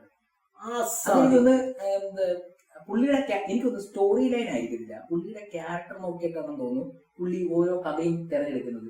ക്യാരക്ടറിന് എന്ത് കാണിക്കാൻ കഴിയും, മമ്മൂട്ടി എന്ന താരത്തിന് ആ ക്യാരക്ടറിൽ എന്ത് കൊടുക്കാൻ, ഇൻഫോം ചെയ്യാൻ കൊടുക്കാൻ കാണും. അതായിരിക്കും മമ്മൂട്ടിയുടെ മാനദണ്ഡം എനിക്ക് തോന്നുന്നു ഒരു സിനിമ എടുക്കുന്നതിന്. അയ്യോ, ഈ ബ്രഹ്മയുഗ എന്ന ചിത്രത്തില് മമ്മൂട്ടി ഒരു നെഗറ്റീവ് കഥാപാത്രമാണ്. അതായിരിക്കുമോ തോന്നുന്നില്ല എനിക്ക് എടുക്കാനുള്ള കാര്യം. പക്ഷെ നെഗറ്റീവ് കഥാപാത്രം എന്ന് പറയുമ്പോൾ പോലും അത് പോസിറ്റീവ് കഥാപാത്രമല്ലേ. അതിലെന്താണ് എന്തൊക്കെ അഭിനയത്തിന്റെ എത്ര തലങ്ങളിൽ പോയിട്ട് വരാം എന്ന് മനസ്സിലാക്കിക്കൊണ്ടാണ് പുള്ളി എടുത്തത്. കഥയും കൂടെ വെച്ച് നോക്കുക നീ. കഥ നമ്മൾ ഈ അതിന്റെ ഒരു കഥയുണ്ടല്ലോ, ഈ ചരിത്രം, മമ്മൂട്ടി ആരായിരുന്നു എന്തായിരുന്നു എന്നുള്ളത് പറയുമ്പോൾ ആ പുള്ളിക്ക് അനുഭവിച്ച കാര്യങ്ങളൊക്കെ വെച്ച് നോക്കുമ്പോൾ ഒരു പോസിറ്റീവ് കഥാപാത്രമായി മാറുന്നില്ലേ. ബാക്കിയുള്ളതിനേക്കാളും പോസിറ്റീവ് എനിക്ക് തോന്നുന്നു മമ്മൂട്ടി തന്നെയാണെന്നാ തോന്നുന്നത്. അങ്ങനെ വേണമെങ്കിൽ ചിന്തിക്കാവുന്നതേ ഉള്ളൂ. അധികാരം, അതെ, അതിന്റെ ഒരു ആ ഭ്രമം എല്ലാവരുടെയും ഉള്ളത് കൊണ്ട് ആ ഭ്രമത്തെ എല്ലാം പൊളിച്ചടിക്കുന്നത് എനിക്ക് തോന്നുന്നു മമ്മൂട്ടി തന്നെയാണെന്നാ തോന്നുന്നത്. അങ്ങനെ വേണമെങ്കിൽ ചിന്തിക്കാവുന്നതേ ഉള്ളൂ. എന്ത് പറഞ്ഞാലും നെഗറ്റീവാ. റോഷാക്കിലുണ്ട് നെഗറ്റീവ് ഷെയ്ഡ്, പക്ഷെ പോസിറ്റീവാണ്. ആളാണ് നായകൻ. ഭ്രമയുഗത്തിലും ആള് നെഗറ്റീവാ. പറഞ്ഞു വരുമ്പോ മമ്മൂട്ടി തന്നെയാണ് നായകൻ. വില്ലൻ എന്ന് പറയാൻ പറ്റത്തില്ല നമുക്ക്. വില്ലൻ അതൊരു വല്ല റോഷാക്ക് എടുക്കുകയാണെങ്കിൽ ഞാൻ പേഴ്സണലി വിചാരിക്കുന്നത് വെച്ച് കഴിഞ്ഞാല് ഏറ്റവും എന്താ പറയുക ഡീപ്പായിട്ടുള്ള ഒരു റിവെഞ്ച് സ്റ്റോറി കാണിച്ച ഒരു ഒരു ഒരു സിനിമയാണ് അല്ലെങ്കിൽ ഒരു സ്റ്റോറിയാണ് റോഷാക്ക് എന്ന് പറയുന്നത്. നമ്മളൊന്ന് ചിന്തിച്ചു നോക്കുകയാണെങ്കിൽ അയാളുടെ ഭാര്യയെ കൊന്ന കൊലയാളിയെ കൊല്ലാൻ പറ്റില്ല, പുള്ളിക്കാരൻ ആക്സിഡന്റിൽ മരിച്ചു പോയ ആള് റിവെഞ്ച് നടത്താൻ പറ്റില്ല. അയാള് നാട്ടിൽ വരുന്നു, അതിന്റെ കാരണം കൊലയാളിക്ക് എന്താ പറഞ്ഞ ആ കൊലപാതകത്തേക്ക് നയിച്ച കാരണങ്ങൾ കണ്ടെത്തി ആ വേരോടെ പുള്ളി എവിടെ ഉണ്ടായിരുന്നു അവിടെ മുച്ചോടും മുടിച്ച് നശിപ്പിച്ച് നാരായണൻ എടുത്തിട്ടാണ് പുള്ളി. അതേപോലെ ഒരു റിവെഞ്ച് സ്റ്റോറി. അവരുടെ മെയിൻ കാരണം എന്ന് വെച്ചാൽ അമ്മയാണ്. ആ അമ്മ, മക്കള്, ഇതെല്ലാം കള്ളന്മാരും അല്ലെങ്കിൽ ദുഷ്ടമനസ്സുമായിട്ട് നടക്കുന്ന എല്ലാരും തട്ടി അവരുടെ ആ ഫാമിലി ഇല്ലാതായി ഭയങ്കര റിവെഞ്ച് സ്റ്റോറി ആയി പോയി. അതേപോലെ ഒരു അത് അവരും മോശപ്പെട്ട ആൾക്കാരെ കണ്ട് അവരെയും നശിപ്പിച്ച് മൊത്തത്തിൽ അവൻ എന്തൊക്കെ സ്വന്തമായിട്ടിരുന്നു അതെല്ലാം നശിപ്പിച്ചിട്ടാണ് തിരിച്ചു പോകുന്നത്. അത് ഒരു പ്രത്യേകതരം റിവെഞ്ച് സ്റ്റോറി, ഒരു ഭയങ്കര വല്ലാത്തൊരു റിവെഞ്ച് സ്റ്റോറിയാണ്. അതിനകത്താണെങ്കിലും ഇപ്പൊ ഈ പറഞ്ഞതുപോലെ ചേട്ടൻ പറഞ്ഞ പോലെ എന്താ പറയാ, മമ്മൂട്ടി എന്ന ആക്ടറിന് എത്രത്തോളം പെർഫോം ചെയ്യാൻ കഴിയും എന്ന് നോക്കിയിട്ടാവാം അതും എടുത്തത്. അതിനൊരു വല്ലാത്ത തലങ്ങളില്ല പെർഫോം ചെയ്യാനായിട്ട്. ഇതിനകത്തും അതുപോലെ എന്തായാലും മമ്മൂട്ടിയുടെ ഇപ്പോഴത്തെ 400 പടങ്ങൾ ചെയ്തു. നമ്മൾ പറയണം വർഷങ്ങൾക്ക് മുമ്പ് തുടങ്ങിയ ഒരു അഭിനയ കരിയർ നോക്കുമ്പോൾ മമ്മൂട്ടി ഇപ്പൊ ചെയ്യുന്ന കഥാപാത്രങ്ങളൊന്നും മമ്മൂട്ടി നേരത്തെ ചെയ്തിട്ടില്ല അല്ലേ? പക്ഷെ മോഹൻലാൽ അങ്ങനല്ല. മോഹൻലാൽ ഇപ്പൊ ചെയ്യുന്ന കഥാപാത്രം പണ്ട് ചെയ്തിട്ടുണ്ട്. പുള്ളി റിപ്പീറ്റ് അടിക്കുകയാണ് ഇപ്പോഴും. വ്യത്യസ്തമായ ഒരു കഥാപാത്രം പുള്ളിയിലേക്ക് എത്തുന്നില്ല. അതാണ് എനിക്ക് തോന്നിട്ടുള്ളത്. മമ്മൂട്ടി പക്ഷെ ആ വ്യത്യസ്തത തേടി നടക്കുക. ഞാൻ ഇനി എന്താ ചെയ്യാനുള്ളത് അത് വരുമ്പോ പുള്ളി ഏറ്റെടുക്കുന്നു, പുള്ളി ഡെലിവറി. നല്ല ആൾക്കാരെ എടുത്ത് കൃത്യമായിട്ട് സ്റ്റോറി, നല്ല സ്റ്റോറി എത്തുന്നു, നല്ല ആൾക്കാരെ കയ്യിൽ കിട്ടുന്നു, നല്ലൊരു ടീം വർക്ക് നടക്കുന്നു, അവിടെ വിജയിക്കുന്നു. അതാണ് പടം. ചിലപ്പോ റെക്കോർഡുകളോ അല്ലെങ്കിൽ ഇൻഡസ്ട്രി ഹിറ്റൊന്നും അടിച്ചെന്ന് വരുന്നില്ല. പക്ഷെ എങ്കിൽ പോലും അവിടെ നല്ലൊരു വിജയം കണ്ടെത്താൻ, ആ പടം വിജയിക്കാനും നല്ലൊരു ആർട്ട് ക്രിയേറ്റ് ചെയ്യാനും മമ്മൂട്ടി എന്ന് പറയുന്ന ഒരു ആക്ടറിനെ കൊണ്ട് മൂവി കാണാനും പറ്റുന്നുണ്ട്. അത് നല്ലൊരു അവർക്ക് ഇനി എന്തിനി നേടാൻ. അതെ, ഇനി അല്ല സിനിമയാണ് പുള്ളിയുടെ എല്ലാം എന്ന് പറയുന്നത്. പുള്ളി സിനിമയിൽ ഇനി എന്തൊക്കെ വ്യത്യസ്തമായി കൊടുക്കാൻ അത് തന്നെയാണ് ബ്രഹ്മയുഗ എന്ന ചിത്രത്തിൽ മമ്മൂട്ടി ചെയ്ത കഥാപാത്രം. ഓരോ കഥാപാത്രത്തിന് പുള്ളി കൊടുത്ത ഡീറ്റെയിലിംഗ്, അത് നമ്മൾ സിനിമ കണ്ടാലേ നമുക്ക് പറയാൻ പറ്റത്തില്ല. കൂടുതൽ എടുത്ത് പറയുന്നത് തന്നെ മോശമാണ് അതിനെ കുറിച്ച്. പക്ഷെ ചില സീനുകൾ വന്നിരിക്കുന്ന ആദ്യത്തെ സീനിൽ വന്നിരുന്ന് ആ പൂമുഖത്ത് വന്നിരുന്നിട്ട് മുഖത്തേക്ക് ക്യാമറ പോകുമ്പോ ആ ഒരു പാട്ട് ഞാൻ കേട്ടിട്ട് തലയൊക്കെ ഒരു നാട്ടുന്നത് കറക്റ്റ് ഒരു നാട്ടിലെ വലിയൊരു തമ്പുരാൻ ആ ഒരു ഫീല് അത് ആ ഒറ്റ ഷോട്ടിനകത്ത് കിട്ടുന്നു. ആ ഇരിപ്പൊക്കെ എന്തൊക്കെ അതൊക്കെ ഇതേ ആക്ടർ തന്നെയാണ് പണ്ട് പൊത്തമ്മാടി അല്ലെങ്കിൽ നമ്മുടെ പാതിരാ കൊലപാതകം. ഈ 2 പടങ്ങൾ ആ നെഗറ്റീവ് ഷെയ്ഡ് ചെയ്തേക്കുന്നത്. ഒരു ബന്ധമില്ലാത്ത ആക്ടിങ്. മമ്മൂട്ടി എന്ന് പറഞ്ഞ ആക്ടറിനെ അവിടെ കാണാൻ പറ്റുന്നില്ല. കുടുംബൻ പോറ്റി എന്ന് പറയുന്ന ഒരാളെ മാത്രമല്ലാതെ ഒരു ക്യാരക്ടറിനെയാണ് നമ്മൾ കാണുന്നത്. മമ്മൂട്ടി എന്ന് പറയുന്ന ആക്ടർ ഒരു സീന് പോലും ഇല്ലെന്നുള്ളതാണ് ഇതിനകത്ത്. ശബ്ദം കൊണ്ട് പണ്ട് മുതലേ പുള്ളി ഞെട്ടിക്കുന്നതാണ്. ഡയലോഗ് ഡെലിവറി എന്ന് പറഞ്ഞാൽ ഇത് അവിടെയാണ് കളി കിടക്കുന്നത്. സ്കോറിങ്ങിനെ ചില ഡയലോഗുകൾ ആ ഇന്റർവെല്ലിന് തൊട്ട് മുമ്പുള്ള ഒരു നമ്മള് ഞെട്ടിയിരിക്കും. ഇന്റർവെല് കഴിയുമ്പോ നമ്മളിങ്ങനെ ഇരിക്കും. ഭയങ്കര ട്രിക്കി ആയിട്ടുള്ള ഒരു നല്ല എനിക്കതാ പറയുന്നത്. ഇന്റർവെൽ ആയാലും ക്ലൈമാക്സ് ആണെങ്കിലും കണ്ടു കഴിയുമ്പോ ഒരു നല്ലൊരു മൂവി കണ്ടു എന്നുള്ള ഫീലാണ്. അല്ലാതെ ഞാൻ പേടിച്ചു അതൊന്നും അല്ല. അതിപ്പോ എന്താ ഡയറക്ടർ തന്നെ പറഞ്ഞു പേടിക്കാനായിട്ട് നിങ്ങൾ വരണ്ടെന്നുള്ള രീതി. കാരണം പേടിക്കാനായിട്ട് ഒന്നും ഇതിനകത്ത് ഇപ്പൊ എനിക്കൊന്ന് ഫാമിലി ആയിട്ട് പോയി കണ്ടാലും പ്രശ്നമില്ല. പിന്നെ നമ്മളെ ഭീതിപ്പെടുത്തുന്നത് ബാക്ക്ഗ്രൗണ്ട് സ്കോറുകളാണ് ചില സ്ഥലങ്ങളിലൊക്കെ. അതും ഈ ജംസ്കെയർ ഇല്ല, നല്ല ആസ്വദിച്ച് കാണാൻ പറ്റുന്ന നമ്മളിങ്ങനെ പിടിച്ച് നമ്മള് ചില പടങ്ങൾ ഞാനൊക്കെ ബാക്ക് സൈഡിൽ ഇങ്ങനെ ഇരുന്ന് കാണും അല്ലെങ്കിൽ ചരിഞ്ഞിരുന്ന് കാണും. കുറച്ചു നേരം കഴിയുമ്പോൾ നമ്മൾ തന്നെ ആലോചിക്കുമ്പോൾ നമ്മൾ ഇങ്ങനെ ആയിരിക്കും ഇരിക്കുന്നത്. അതായത് ചില പടങ്ങൾ നമ്മൾ ശ്രദ്ധിക്കും. നമ്മൾ ഓട്ടോമാറ്റിക്കായിട്ട് നമ്മൾ അറിയത്തില്ല ശ്രദ്ധിക്കാതെ ഇനി പോകുമ്പോൾ ഞാൻ ഓട്ടോമാറ്റിക്കായിട്ട് ഇങ്ങനെ വരും. അത് ആ പടത്തിലേക്ക് നമ്മളെ ആ ഒരു സ്കോറും അതിന്റെ സിനിമാറ്റോഗ്രഫിയും ആ ഒരു സ്റ്റോറി ലൈനും എല്ലാം കൂടെ കൊണ്ടുവന്ന് ഇങ്ങനെ അതാണ് അതുപോലെ പല പോയിന്റിലും എനിക്ക് അങ്ങനെ ഒരു ഫീൽ വന്നിട്ടുണ്ട്. നമ്മൾ ഓട്ടോമാറ്റിക്കായിട്ട് സീറ്റ് എഡ്ജിലേക്ക് മാറുന്ന ഒരു സീൻ ഉണ്ടായിട്ടുണ്ട്. പക്ഷെ ഈ പറഞ്ഞ പോലെ ജംസ്കെയർ ഇല്ല. ജംസ്കെയർ അധികം എനിക്ക് നമ്മള് പല സിനിമകൾ കാണുന്നത് അതൊക്കെ വെച്ച് നോക്കുകയാണെങ്കിൽ ജെയിംസ് കെയർ ഒട്ടും തന്നെ ഇല്ല. അതൊന്നും ഉണ്ടെങ്കിൽ വർക്കായില്ലെന്നോ അല്ലെങ്കിൽ വർക്കായിന്നോ നമുക്ക് പറയാൻ പറ്റും. പക്ഷെ ഇതിനകത്ത് അങ്ങനെ പേടിപ്പിക്കാനാണെങ്കിൽ ആദ്യം ഷൂട്ടിൽ തന്നെ പേടിപ്പിക്കായിരുന്നു, യക്ഷി വരുന്ന സീനിൽ തന്നെ. പക്ഷെ അതുപോലും സൗണ്ടിലാണ് ഒതുക്കിയത്. പല്ല് കാണിക്കുന്ന, ദംഷ കാണിക്കുന്ന, അടിച്ചു പറിക്കുന്ന നമ്മൾ എത്രയോ പഴയ കടകളില്ല. അപ്പൊ പിന്നെ ആ പോയിന്റില് സ്റ്റോറി ആവശ്യപ്പെടുന്നത് പേടിപ്പിക്കുന്ന രക്ഷയല്ല, പ്രേരിപ്പിക്കുന്ന രക്ഷയാണ്. അതാണ് ഈ ടൈറ്റിൽ കൊണ്ട് ഉദ്ദേശിക്കുന്നതും അതൊക്കെ തന്നെയാണല്ലേ. എനിക്കൊന്ന് എല്ലാം ബ്രഹ്മയുഗം എന്ന് പറയുന്നത് മമ്മൂട്ടി പറഞ്ഞ ഡയലോഗ് തന്നെ. ഈ കലിയുഗത്തിന് മുമ്പുള്ള യുഗം പ്രഭയുഗം ഇപ്പം നടന്നുകൊണ്ടിരിക്കുന്നത് പറയുമ്പോൾ എല്ലാത്തിനോടും ഭ്രമമാണ്, അധികാര ഭ്രമം. അതിന്റെ ഒരു വർഷനാണ് ഇതിലൂടെ കാണിച്ചിരിക്കുന്നത്. ഓരോ ആൾക്കാരുടെയും ഭ്രമങ്ങളാണ്. ഒരാൾക്ക് അധികാരം വേണം, മറ്റേ ആള് അധികാരത്തിൽ നിൽക്കുന്ന ആള്, മറ്റേ ആള് അവിടുന്ന് രക്ഷപ്പെടണം, സ്വാതന്ത്ര്യത്തിന് വേണ്ടിയുള്ള ഭ്രമം. ശരിയാണ്. എല്ലാരും ഓരോരുത്തർക്കും അവരുടേതായിട്ടുള്ള മെയിനായിട്ട് അധികാരത്തിന് വേണ്ടി ആൾക്കാർ ഒരു പോയിന്റിലേക്ക് നമ്മുടെ കയ്യിലേക്ക് ഒരു അധികാരത്തിന്റെ ഒരു തീരുമാനം എടുക്കാനുള്ള ഒരു ഓപ്ഷൻ വരുമ്പോൾ നമ്മൾ എന്ത് ചൂസ് ചെയ്യുന്നു, അതാണ് മെയിനായിട്ട് പറഞ്ഞിരിക്കുന്നത്. പിന്നെ ഒരു പോയിന്റില് നമുക്ക് പണം അവസാനിക്കുമ്പോൾ സാധാരണ മനുഷ്യരിലേക്ക് അധികാരത്തിന്റെ ആ ഒരു ഭ്രമ ഇറങ്ങി വരുന്ന പോലെയാണ് എനിക്ക് പേഴ്സണലി ഫീൽ ചെയ്തത്. അതായത് ആർക്കും അധികാരം ഭ്രമിപ്പിക്കാം, അവര് കട്ട് ലൂസ് എന്നുള്ളൊരു സംഭവം വന്നിട്ടുണ്ട്. വെളിയിലോട്ട് വന്നിട്ടാണ് ഇനി ആർക്ക് വേണമെങ്കിലും അധികാരത്തിന് വേണ്ടി പോരാടാം, ആർക്ക് വേണമെങ്കിലും ഈ അധികാരം എത്തിച്ചെല്ലാം എന്നൊക്കെയുള്ള രീതിയിലുള്ള ഇതാണ് എനിക്ക് മനസ്സിലായത്. ബ്രഹ്മയുഗം അങ്ങനെ തിയേറ്ററിൽ ഗംഭീരമായിട്ട് ആസ്വദിക്കേണ്ട ഒരു ചിത്രമാണ്. നല്ല തിയേറ്ററിൽ, അതായത് ബാക്ക്ഗ്രൗണ്ട് സ്കോർ, സൗണ്ട് ക്വാളിറ്റി ഉള്ള അറ്റ്ലീസ്റ്റ് ഒരു ഡോൾബി അറ്റ്മോസ്ഫിയർ തന്നെ കാണാം. 7.0 കണ്ടിട്ടും കാര്യമില്ല, അറ്റ്മോസ്ഫിയർ തന്നെ ഏറ്റവും എനിക്ക് തോന്നുന്നു ഇതിൽ കൂടുതൽ വല്ല ഉണ്ടോ സൗണ്ടിന്? വലിയ അറ്റ്മോസ്ഫിയർ തന്നെ ആയിരിക്കും ഏറ്റവും ടോപ്പ്. അതിൽ തന്നെ കാണേണ്ടതാ. ബിഗ് സ്ക്രീൻ ഇല്ലേലും സൗണ്ട് ക്വാളിറ്റി മസ്റ്റ് ആണ്. ക്വാളിറ്റി സ്ക്രീനായി ചില സ്ക്രീനിൽ.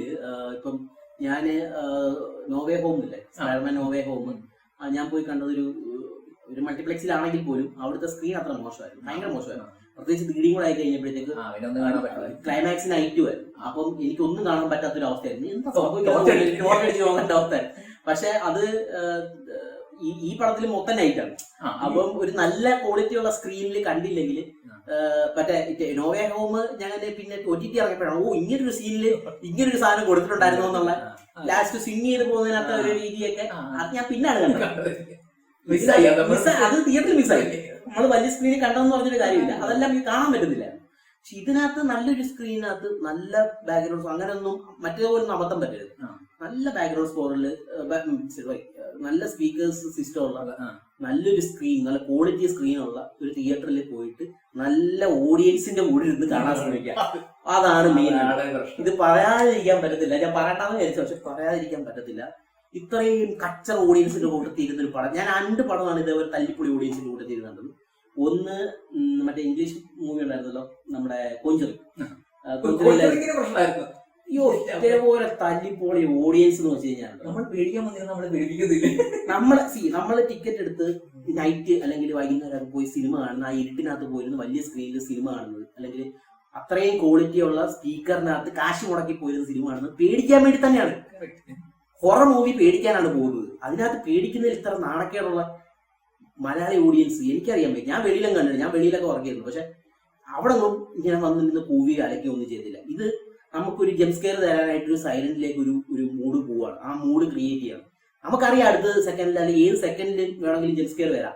ആ സമയത്ത് നമ്മളത് പ്രതീക്ഷയായിരിക്കും. ആ സമയത്ത് കുഞ്ഞുങ്ങൾ കരയുന്ന കരച്ചിലുണ്ടാക്കുക, കുരങ്ങന്റെ സൗണ്ട് ഉണ്ടാക്കുക, ഇതേപോലെ തല്ലിപ്പൊളി കുറെ ഓഡിയൻസ്. ഞാനത് കമന്റ് അടിക്കുക, ഒരു നല്ല പടത്തിന് നല്ല ഒരു ക്വാളിറ്റി ഓഡിയൻസ് വേണമെന്ന് പറയുന്നത്. ഞാനിപ്പം പോയി പ്രമയുഗം പോയി കാണാം. ഞാൻ എന്റെ തൊട്ട് പുറകെ ഇരുന്നവനാണെങ്കിൽ അവൻ ഇൻസ്റ്റാഗ്രാമിൽ ഫോട്ടോ അപ്ലോഡ് ചെയ്തതിന്റെയും ഇൻസ്റ്റാഗ്രാമിൽ ഫ്ലാഷ് ഇട്ട് ഫോട്ടോ എടുക്കുക, ഇതൊക്കെയാണ് അവൻ സംസാരിച്ചുകൊണ്ടിരിക്കുന്നത്. ഇതൊക്കെയാണ് ഓഡിയൻസിന്റെ ഇത്. ഞാൻ ലാസ്റ്റ് എനിക്ക് സഹിക്കാൻ ഞാൻ തിരിഞ്ഞു ഇങ്ങനെ നോക്കി കഴിഞ്ഞപ്പോഴത്തേക്ക് ഐ കോണ്ടാക്ട് വന്നു കഴിഞ്ഞപ്പോഴത്തേക്ക് അവൻ നിർത്തി. കുറച്ചു നേരം കഴിഞ്ഞു വീണ്ടും തുടങ്ങി, വീണ്ടും തിരിഞ്ഞു നോക്കി. പിന്നെ ഒരു പോയിന്റ് കഴിഞ്ഞപ്പോഴത്തേക്ക് മമ്മൂട്ടിയുടെ എൻട്രി ഒക്കെ കഴിഞ്ഞതിന് ശേഷം പിന്നെ അളിയനൊന്ന് ഒതുങ്ങി. പക്ഷെ ഇതിന്റെയും ബാക്കിലായിട്ട് ഒരു ടീം ഉണ്ടായിരുന്നു, അവര് ഭയങ്കര അലമ്പായിരുന്നു. അവർ കമന്റ് അടി ഇതിന്റെ ഇടയ്ക്ക് വെച്ചിട്ട് ചുമ്മാ അല്ല പടത്തിന് ആള് കയറാൻ പോകുന്നത്. കമന്റ് അടിയാണ് ഇത് പടം നമ്മൾ പേടിക്കാനും നമുക്ക് അത് എൻജോയ് ചെയ്യാൻ ആംബിയൻസ് ക്രിയേറ്റ് ചെയ്യാൻ അതിനകത്ത് ഇരുന്ന് കാണാനാണ് വരുന്നത്. നമ്മൾ ഒരു വീട്ടിൽ ഇരുന്ന് ഒരു സിനിമ കാണുമ്പോൾ നമ്മുടെ മൂഡ് മാത്രമേ അറിയത്തുള്ളൂ. നമ്മൾ ഒരു വലിയൊരു ലാർജ് ഓഡിയൻസിന് കൂട്ടത്തിരുന്ന് കഴിഞ്ഞാൽ അവരുടെ മൊത്തം മൂടാണ് നമുക്ക് കിട്ടുന്നത്. എല്ലാരും പേടിക്കാൻ ഒരുമിച്ച് പേടിക്കും, എല്ലാരും ചിരിക്കുകയാണെങ്കിൽ അത് എൻജോയ് ചെയ്യാൻ നമ്മൾ കാശ് കളിക്കുമോ. അതിന്റെ ഇടയ്ക്ക് കുറെ ഇത്തിൽ കണ്ണികൾ ഇതേപോലെ വന്നിരുന്ന് പടത്തിന്റെ നമ്മുടെ ഒരു മൂഡും കളയും. പടത്തിന് നമ്മൾ ആ എൻജോയ് ചെയ്യുന്ന മൂഡ് പോയി കഴിഞ്ഞാൽ പിന്നെ നമുക്ക് അതിലോട്ട് എത്തിപ്പെടാൻ പിന്നെ ഭയങ്കര പാടാണ്.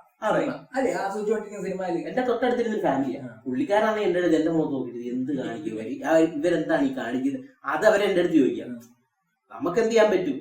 ഒരു ടീം ഒരു ഗ്രൂപ്പായിട്ട് നമ്മൾ റെസ്പോൺസിബിൾ ആയിട്ട് സിനിമ കാണാൻ പോകുന്നെങ്കിൽ റെസ്പോൺസിബിൾ ആയിട്ട് സിനിമ കാണുമ്പോൾ നിങ്ങൾ മാത്രമല്ല തിയേറ്ററിൽ പോകുന്നത്. അവരും ഇപ്പൊ ചിലപ്പോൾ നിങ്ങൾ 1 2 3 പേര് ചേർന്നായിരിക്കും വരുന്നത്. ചിലപ്പോൾ മറ്റേ വേറെ ബാക്കിയുള്ളവർ 8 10 പേര് ചേരുന്ന ഒരു ഫാമിലി ആയിരിക്കും വന്ന് കാണുന്നത്. ഒരു 8 10 പേര് വന്ന് സിനിമ കാണണമെങ്കിൽ ഒരു തിയേറ്ററിൽ വന്ന് സിനിമ കാണണമെങ്കിൽ എത്ര രൂപ? 2000 രൂപ എല്ലാം പൈസ എല്ലാം പോട്ടെ, നമുക്ക് പിന്നെ ഉണ്ടാക്കാം. അവരുടെ ടൈമോ ഒരു സിനിമയ്ക്ക് 2.5 മണിക്കൂറുള്ള സിനിമ കാണാനായിട്ട് റെഡി ആവാൻ 1/2 മണിക്കൂർ, പിന്നെ തിരിച്ചു പോകാൻ വരാനൊരു 1/2 മണിക്കൂർ, അതായത് പോകാനൊരു 1/2 മണിക്കൂർ, ഇതെല്ലാം കൂടെ ചേർത്ത് ഒരു 3-4 മണിക്കൂർ സ്പെൻഡ് ചെയ്യല്ല. ഒരു ഈവനിങ് എൻജോയ് ചെയ്യാൻ വേണ്ടി ഫാമിലിക്ക് വേണ്ടി ചിലപ്പോൾ ഒരു മാസത്തിനിടയ്ക്ക് അല്ലെങ്കിൽ ഒരു വർഷത്തിനിടയ്ക്ക് ഒരു സിനിമ അവരുടെ മൊത്തത്തിൽ നല്ലൊരു സിനിമ കാണുമ്പോൾ ഫാമിലി ആയിട്ട് കാണാൻ വരുമ്പോ ഇങ്ങനെ ഒരു മൂഡ് നശിപ്പിക്കുന്ന ഇതൊക്കെ ഭയങ്കര മോശമാണ്. ഭയങ്കര സിനിമ എടുക്കാതെ നടക്കത്തില്ല. അങ്ങനെയുള്ളവര് ഇറങ്ങി പോവാ, ഇഷ്ടപ്പെടുന്നില്ലെങ്കിൽ ഇറങ്ങി പോവാ. അതുപോലെ ലൈറ്റ് അടിച്ച് കയറി വരുന്നത്, ഇപ്പൊ താമസിച്ച് കയറി വരുന്നവന്മാര് താമസിച്ച് വരുന്നത് ദൈവത്തെ ഓർത്ത് പറ്റുവാണെങ്കിൽ നമ്മളും താമസിക്കുന്നതാണ്. നമുക്ക് ഞാനും ഈ പടത്തിന് ഒരു 2 മിനിറ്റ് താമസിച്ചാണ്. നമ്മള് താമസം എന്താ എത്രയും പെട്ടെന്ന് സീറ്റ് കണ്ടുപിടിക്കുക, അവിടെ ഇരിക്കുക. ലൈറ്റ് അടിച്ച് കയറുന്നത് ശരിയാണ്, ചിലപ്പോൾ തട്ടി വീണാലും ലൈറ്റ് അടിക്കുമ്പോൾ താഴോട്ട് കാണിച്ച് ലൈറ്റ് അടിക്കുക. അത് വല്ലവന്റെ മുഖത്ത് അടിച്ചിട്ടല്ല നമ്മൾ കയറി വരുന്നത്. ഇത് താഴേക്ക് അടിച്ചു കഴിഞ്ഞാൽ നമുക്ക് കാല് വെക്കുന്നിടത്ത് വല്ലതും കിടപ്പുണ്ടോ, തട്ടി വീഴാതെ നോക്കാം, സ്റ്റെപ്പ് കയറി പോവാ. നമ്മള് സ്ഥിരമായിട്ട് പോകുന്ന തിയേറ്റർ ആകുമ്പോൾ നമുക്ക് മനസ്സിലാവും. പുതിയ ഏതെങ്കിലും ആണെങ്കിൽ ഓക്കെ, നമുക്ക് എന്നാലും നമുക്ക് അറിയാൻ പറ്റില്ല, ഇരുട്ടിലല്ലേ നമ്മൾ പെട്ടെന്ന് വെളിച്ചത്തിൽ നിന്ന് ഇരുട്ടിലോട്ട് കയറണം. അപ്പം എനിക്ക് കാണാൻ പറ്റില്ല, ഞാൻ ഫ്ലാഷ് ഓൺ ആക്കിയിട്ടാണ് കയറിയത്. പക്ഷെ എത്രയും പെട്ടെന്ന് ഞാനൊരു സീറ്റിനകത്ത് എന്റെ എത്തി, അത് കാലിന്റെ മുട്ടിന് താഴേക്ക് ലൈറ്റ് അടിച്ചതിന് ശേഷമാണ് ഞാൻ എത്തിയത്. മുഖത്ത് ചിലരുണ്ട് എടുത്ത് മുഖത്ത് കണ്ടടിച്ചിട്ട് മുഖത്തൊക്കെ അടിച്ചിട്ട് വന്ന് ഇങ്ങനെ ചോദിക്കും, ചേട്ടാ ഈ സീറ്റാണോ അത്, ഈ എവിടാണ്, അതപ്പുറത്താ. അതേപോലെ കൊടുക്കും. പിന്നെ ഫുഡ് കൊടുക്കാൻ വരുന്നത് അവരുടെ ജോലിയാണ്, അവരെല്ലാം ചെയ്യുന്നത്. അത് വേറും ചിലരൊക്കെ വന്നിട്ട് ഫുഡ് കൊണ്ട് കൊടുത്ത് ചിലവന്മാര് വന്ന് നടുക്ക് നിന്ന് സിനിമ കണ്ടു, ഒരു 5 മിനിറ്റ് സിനിമ കണ്ടു മുങ്ങി ഓടുന്നൊക്കെ ചിലരുണ്ട്. ഇതേപോലെ കാര്യമില്ല. പക്ഷെ അത് നമ്മള് ഡിസ്റ്റർബൻസ് ആണ് സിനിമയ്ക്ക്. നമുക്ക് സിനിമ കാണാൻ വലിയ തിയേറ്ററിൽ പോകുന്നത് തന്നെ ഡിസ്റ്റർബൻസ് ഇല്ലാതെ നമുക്ക്. സിനിമയിലാണെങ്കിൽ നമ്മൾ കറക്റ്റ് മൂഡ് ഇടണമെങ്കിൽ CTV OTT വരുവാണെങ്കിൽ നമുക്ക് അപ്പുറത്ത് അമ്മ മിക്സി ഓൺ ആക്കി കഴിഞ്ഞാൽ നമുക്ക് പോസ് ചെയ്തിട്ട് അവർക്ക് മിക്സി ഓഫ് ആകുമ്പോൾ നമ്മള് വീണ്ടും പ്ലേ ചെയ്യും. അതൊന്നും അങ്ങനെ ഒരു ഇന്ററാക്ഷൻ വരാതിരിക്കാൻ വേണ്ടിയിട്ടാണ് തിയേറ്ററിൽ കാണുന്നത്. വലിയൊരു ഓഡിയൻസിന് കൊടുക്കുന്ന വലിയ സ്ക്രീനിൽ നല്ല സൗണ്ടിൽ കാണാൻ വേണ്ടിയിട്ടാണ്. അവിടെ ഇതേപോലത്തെ വൃത്തിയായിട്ട് ഓഡിയൻസ് വന്നു കഴിഞ്ഞാൽ നമുക്ക് എങ്ങനെ ഭയങ്കര ബുദ്ധിമുട്ട്. അത് ഇനി മാറണം. കേരളത്തിലെ ആൾക്കാരോ അല്ലെങ്കിൽ ബാക്കിയുള്ളവരെയും കൂടെ കൺസിഡർ ചെയ്യാൻ പഠിക്കണം ആൾക്കാർ. ഇതിപ്പം നമ്മൾ പെർഫെക്റ്റ് ആണെന്നല്ല പറയുന്നത്, പക്ഷെ നമ്മളത് കൺസിഡർ ചെയ്യണം. നമ്മൾ ഒരു ബാക്കിയുള്ളവരുടെ ടൈം വാല്യൂ വേണ്ട, ഈ പൈസയോ അതൊന്നും കാര്യമില്ല. നമ്മൾ ബാക്കിയുള്ളവരുടെ ടൈം അവർ സ്പെൻഡ് ചെയ്യാൻ വരുന്നത് ചിലപ്പം അവർ ഭയങ്കര ഫ്രസ്ട്രേഷൻ അടിച്ചിട്ടായിരിക്കും ഒരു തിയേറ്ററിലേക്ക് ഒരു വീക്കെൻഡിൽ വരുന്നത്, അല്ലെങ്കിൽ ഫാമിലി ആയിട്ട് വരുന്നത്. അപ്പം അവരുടെ മാനസികാവസ്ഥയും കൂടെ നമ്മൾ മനസ്സിലാക്കണം. ചുമ്മാ ഇതിന് സിനിമയ്ക്ക് അങ്ങനെ കുറച്ച് പ്രോബ്ലംസ് ഉണ്ട്. അതൊക്കെ മാറ്റി നിർത്തി കഴിഞ്ഞാൽ ഈ നല്ല സിനിമകളെയാണ് നമ്മൾ ഇതുപോലത്തെ ആൾക്കാർ വന്ന് കൊളാക്കി കൊടുക്കുന്നത്. നല്ല സിനിമകൾക്ക് ഒരു പന്ന സിനിമയ്ക്കാണ് പിന്നെ പൊട്ടമില്ല വെക്കാൻ കണ്ടിട്ട് നമുക്ക് ഇഷ്ടപ്പെട്ടില്ലെങ്കിൽ എല്ലാവർക്കും ഇഷ്ടം അല്ല. ഒരു ലാർജ് ഓഡിയൻസ് ഒക്കെ ആണെങ്കിൽ ഓക്കെ, നമുക്ക് ആർക്കും ഇഷ്ടപ്പെട്ടില്ല, എല്ലാവരും ബോറടിച്ചൊക്കെ ഇരിക്കാനോ. ചിലര് അവർക്ക് ഭയം വന്നില്ല എന്ന് വരുത്തി തീർക്കാനായിട്ട് സൗണ്ട് ഉണ്ടാകും. അതൊക്കെ എന്ത് ചീപ്പാണെന്ന് ഞാൻ വെറും ചീപ്പ് പരിപാടികളൊക്കെ. ഓക്കെ, അപ്പം നമുക്കൊരു കൺക്ലൂഡ് ചെയ്യാൻ പറയാൻ പറ്റുന്നതെന്ന് വെച്ച് കഴിഞ്ഞാല് പ്രമേയുഗം എന്ന് പറയുന്ന പടം നമ്മൾ വീട്ടിൽ നിന്ന് കാണേണ്ട പടമല്ല. ഒരു നല്ല തിയേറ്ററിൽ നല്ല ക്വാളിറ്റി ആയിട്ടുള്ള ഔട്ട്പുട്ട് തരുന്ന സ്ക്രീനിൽ നല്ല സറൗണ്ട് സിസ്റ്റത്തിൽ ഇരുന്ന് കാണേണ്ട നല്ല പെർഫോമൻസ് ആസ്വദിച്ച് കാണാൻ പറ്റുന്ന, പേടിക്കാനല്ല, നല്ല പെർഫോമൻസ്, നല്ലൊരു മുത്തശ്ശി കഥ. അത് ഈ കുമാരി എന്നൊക്കെ പറയുന്ന പടങ്ങളുണ്ടല്ലോ, ആ പടത്തിന് എവിടൊക്കെയാണോ പാളിപ്പോയത് ആ പാളിപ്പോയതല്ല ഇവിടെ റെഡി ആയിട്ടുണ്ട്. ആയിട്ടുണ്ട്. കുമാരിയില് അവസാനം ക്ലൈമാക്സ് കുമാരി സത്യം പറഞ്ഞ പാളി എന്ന് പറഞ്ഞാൽ അതിനകത്ത് അഭിനയത്തിന്റെ ആൾക്കാരാണ്. എനിക്കൊന്ന് ഷൈൻ ജാക്ക് ഏറ്റവും പെർഫെക്റ്റ്. ഭയങ്കര മോശം. ഇതില് അഭിനയത്തിന്റെ കാര്യത്തില് വേറെ എല്ലാരും 1 by 1 അങ്ങ് മത്സരിച്ച ഒരു ഗെയിം. പിന്നെ അഭിനയമാണെങ്കിലും ബാക്ക്ഗ്രൗണ്ട് സ്കോർ ആണെങ്കിലും ഷോട്ടുകളാണെങ്കിലും പിന്നെ അവസാനം ക്ലൈമാക്സില് കുമാരിയിലെ ഒരു സംഭവം ഉണ്ടല്ലോ, ഈ 2 അസുരനും ദേവനും തമ്മില് യുദ്ധം ചെയ്യുന്ന ഒരു പരിപാടിയുണ്ട്. അതുവരെ ഹൈപ്പ് വന്നിട്ട് എനിക്ക് കുമാരിയിൽ എഫക്ട് ചെയ്ത കാര്യമാണ്. അതായത് അത്രയും ഹൈപ്പ് വന്നപ്പോ അയ്യേ എന്നുള്ളൊരു ഫീല് വന്നു. പക്ഷെ അത് ഇതിനകത്ത് അങ്ങനല്ല. ഇതിനകത്ത് മെയിൻറ്റെയിൻ ചെയ്തിട്ടുണ്ട് നല്ല വൃത്തിയിൽ. നമ്മൾക്ക് ആ കഥ പറഞ്ഞു അതിനകത്തൊരു കഥയുണ്ട്, ഫ്ലാഷ് ബാക്ക് പോലൊരു കാരണമുണ്ട്. അപ്പൊ ആ ഒരു പറഞ്ഞു വരുന്ന രീതിയിൽ തന്നെ നമ്മളെ പിടിച്ചിരുത്തിയിട്ടുണ്ട്. ഫ്ലാഷ് ബാക്ക് ഭയങ്കരമായിട്ട് പറഞ്ഞിട്ട് ഇവിടെ വരുമ്പോഴത്തേക്ക് എല്ലാം പൊളിഞ്ഞു പോകുന്ന ചില പടങ്ങൾ. മേക്കപ്പ് പറഞ്ഞില്ല ദൈവമേ. മേക്കപ്പ് ക്ലൈമാക്സ് ആദ്യം തൊട്ട് അവസാനം വരെ വരുന്ന എല്ലാ ഇതിലും മേക്കപ്പ് അടിപൊളി മേക്കപ്പ്, സൂപ്പർ മേക്കപ്പ്, ഒന്നും പറയാനില്ല. അടിപൊളിയായിട്ട് ചെയ്തിട്ടുണ്ട്. മമ്മൂട്ടിയുടെ പല്ല് മുതല് ആ പല്ല് തന്നെ എനിക്ക് തോന്നുന്നു മമ്മൂട്ടിയുടെ പല്ലല്ല, കറയും എല്ലാം നല്ല. അതുപോലെ മുറുക്കാനിങ്ങനെ ചവച്ചോണ്ടിരിക്കാം പുള്ളിയുടെ കറയൊക്കെ ഉണ്ടല്ലോ. പക്ഷെ കറ തന്നെ നമുക്ക് വലിയ രീതിയിൽ ആ മമ്മൂട്ടിയെ കാണിക്കുന്ന ഓരോ സീനിലും മമ്മൂട്ടി ഇങ്ങനെ ആ ചിരിച്ച് ആ പല്ല് കാണിച്ചുകൊണ്ടല്ലേ ഇരിക്കുന്നത്. ഒരു സീന് പോലും അടയ്ക്കുന്നില്ല. അടയ്ക്കുമ്പോ കണ്ണ് ഭയങ്കരമായിട്ട് ഇരിക്കുക. കണ്ണിന്റെ കാര്യം ഒരു പോയിന്റില് കണ്ണ് ഒരു പോയിന്റ് കഴിയുമ്പോഴത്തേക്ക് ഒരു കണ്ണിന്റെ ഒരു ഷോട്ട് കാണിക്കുന്നു. അത് നമ്മൾ ബാക്ക് സ്റ്റോറി എല്ലാം അറിഞ്ഞു കഴിയുമ്പോഴത്തേക്ക് നമ്മൾ കണ്ണിന്റെ ആ ഷോട്ട് കാണിക്കുന്നത്. കണ്ണിനകത്ത് നമ്മളിങ്ങനെ സാധാരണ നോക്കുന്നതല്ല നോക്കുന്നത്. കണ്ണിന്റെ കൃഷ്ണമണി മൂവ് ചെയ്യുന്നത് ടിക് ടിക് ടിക് ടിക് ടിക് പറഞ്ഞിട്ട് അത് കണ്ണിന്റെ ഒരു ഷോട്ട് കാണിക്കുന്നു. അതിനകത്ത് കണ്ണ് മൂവ് ചെയ്യുന്നത് വെച്ച് കഴിഞ്ഞാൽ ഇങ്ങനെ സാധാരണ അങ്ങോട്ടും ഇങ്ങോട്ടും നമ്മൾ നോക്കുന്നതല്ല. ഇങ്ങനെ ആ ടിക് ടിക് ടിക് ടിക് എന്ന് പറഞ്ഞിട്ട് ആ മൂവ് ചെയ്യുന്ന കൃഷ്ണമണി വന്ന് സ്റ്റക്കായി അങ്ങനെയാണ് അത് കാണിച്ചിരുന്നത്. നല്ല രസമായിട്ട്. അപ്പോഴാണ് നമുക്ക് ആ ഒരു സീനിൽ ഇതേപോലെ ഒരു ബാക്ക് സ്റ്റോറി കാര്യങ്ങളെല്ലാം കഴിഞ്ഞ് കഴിയുമ്പോഴത്തേക്ക് ഒരു ഷോട്ടിൽ ഒരാളെ കാണിക്കുമ്പോൾ ഒരു ഇടിവെട്ടുന്ന ഒരു സീൻ, ഒരു ബാക്ക്ഗ്രൗണ്ട് സ്കോറും ആളെ കൂടെ കാണിക്കുമ്പോഴത്തേക്ക് നമ്മുടെ കയ്യിൽ നിന്ന് രോമാഞ്ചം വരും. എന്റെ ദൈവമേ, ഞാൻ അവിടെ ഇരുന്ന് നമ്മളങ്ങ് ഇതായി പോകും. നല്ല അടിപൊളി ഒരു സീനാണ് അത്. കുറെ സീനുകളുണ്ട് അങ്ങനെ നമ്മളെ എന്താ വെച്ചാൽ ഇമ്പാക്ട് ഉണ്ടാക്കുന്ന ഭയങ്കര കുറെ സീനുകളുണ്ട് അതിനകത്ത്. മമ്മൂട്ടിയുടെ തന്നെ ആ അർജുന അശോകന് കഞ്ഞി വിളമ്പി കൊടുത്തിട്ട് ഇരുന്നിട്ട് അവിടെ ഒരു സംഭവം നടക്കും. അത് കഴിയുമ്പോൾ മമ്മൂട്ടി ഒരു കാര്യം കാണിക്കുന്നുണ്ട്. അത് കഴിയുമ്പോഴത്തേക്ക് ആ ബാക്ക്ഗ്രൗണ്ട് സ്കോറും അതിനനുസരിച്ചുള്ള ഒരു ഡയലോഗും ഒരു വിറപ്പിക്കലും. ശരിയോ ദൈവമേ,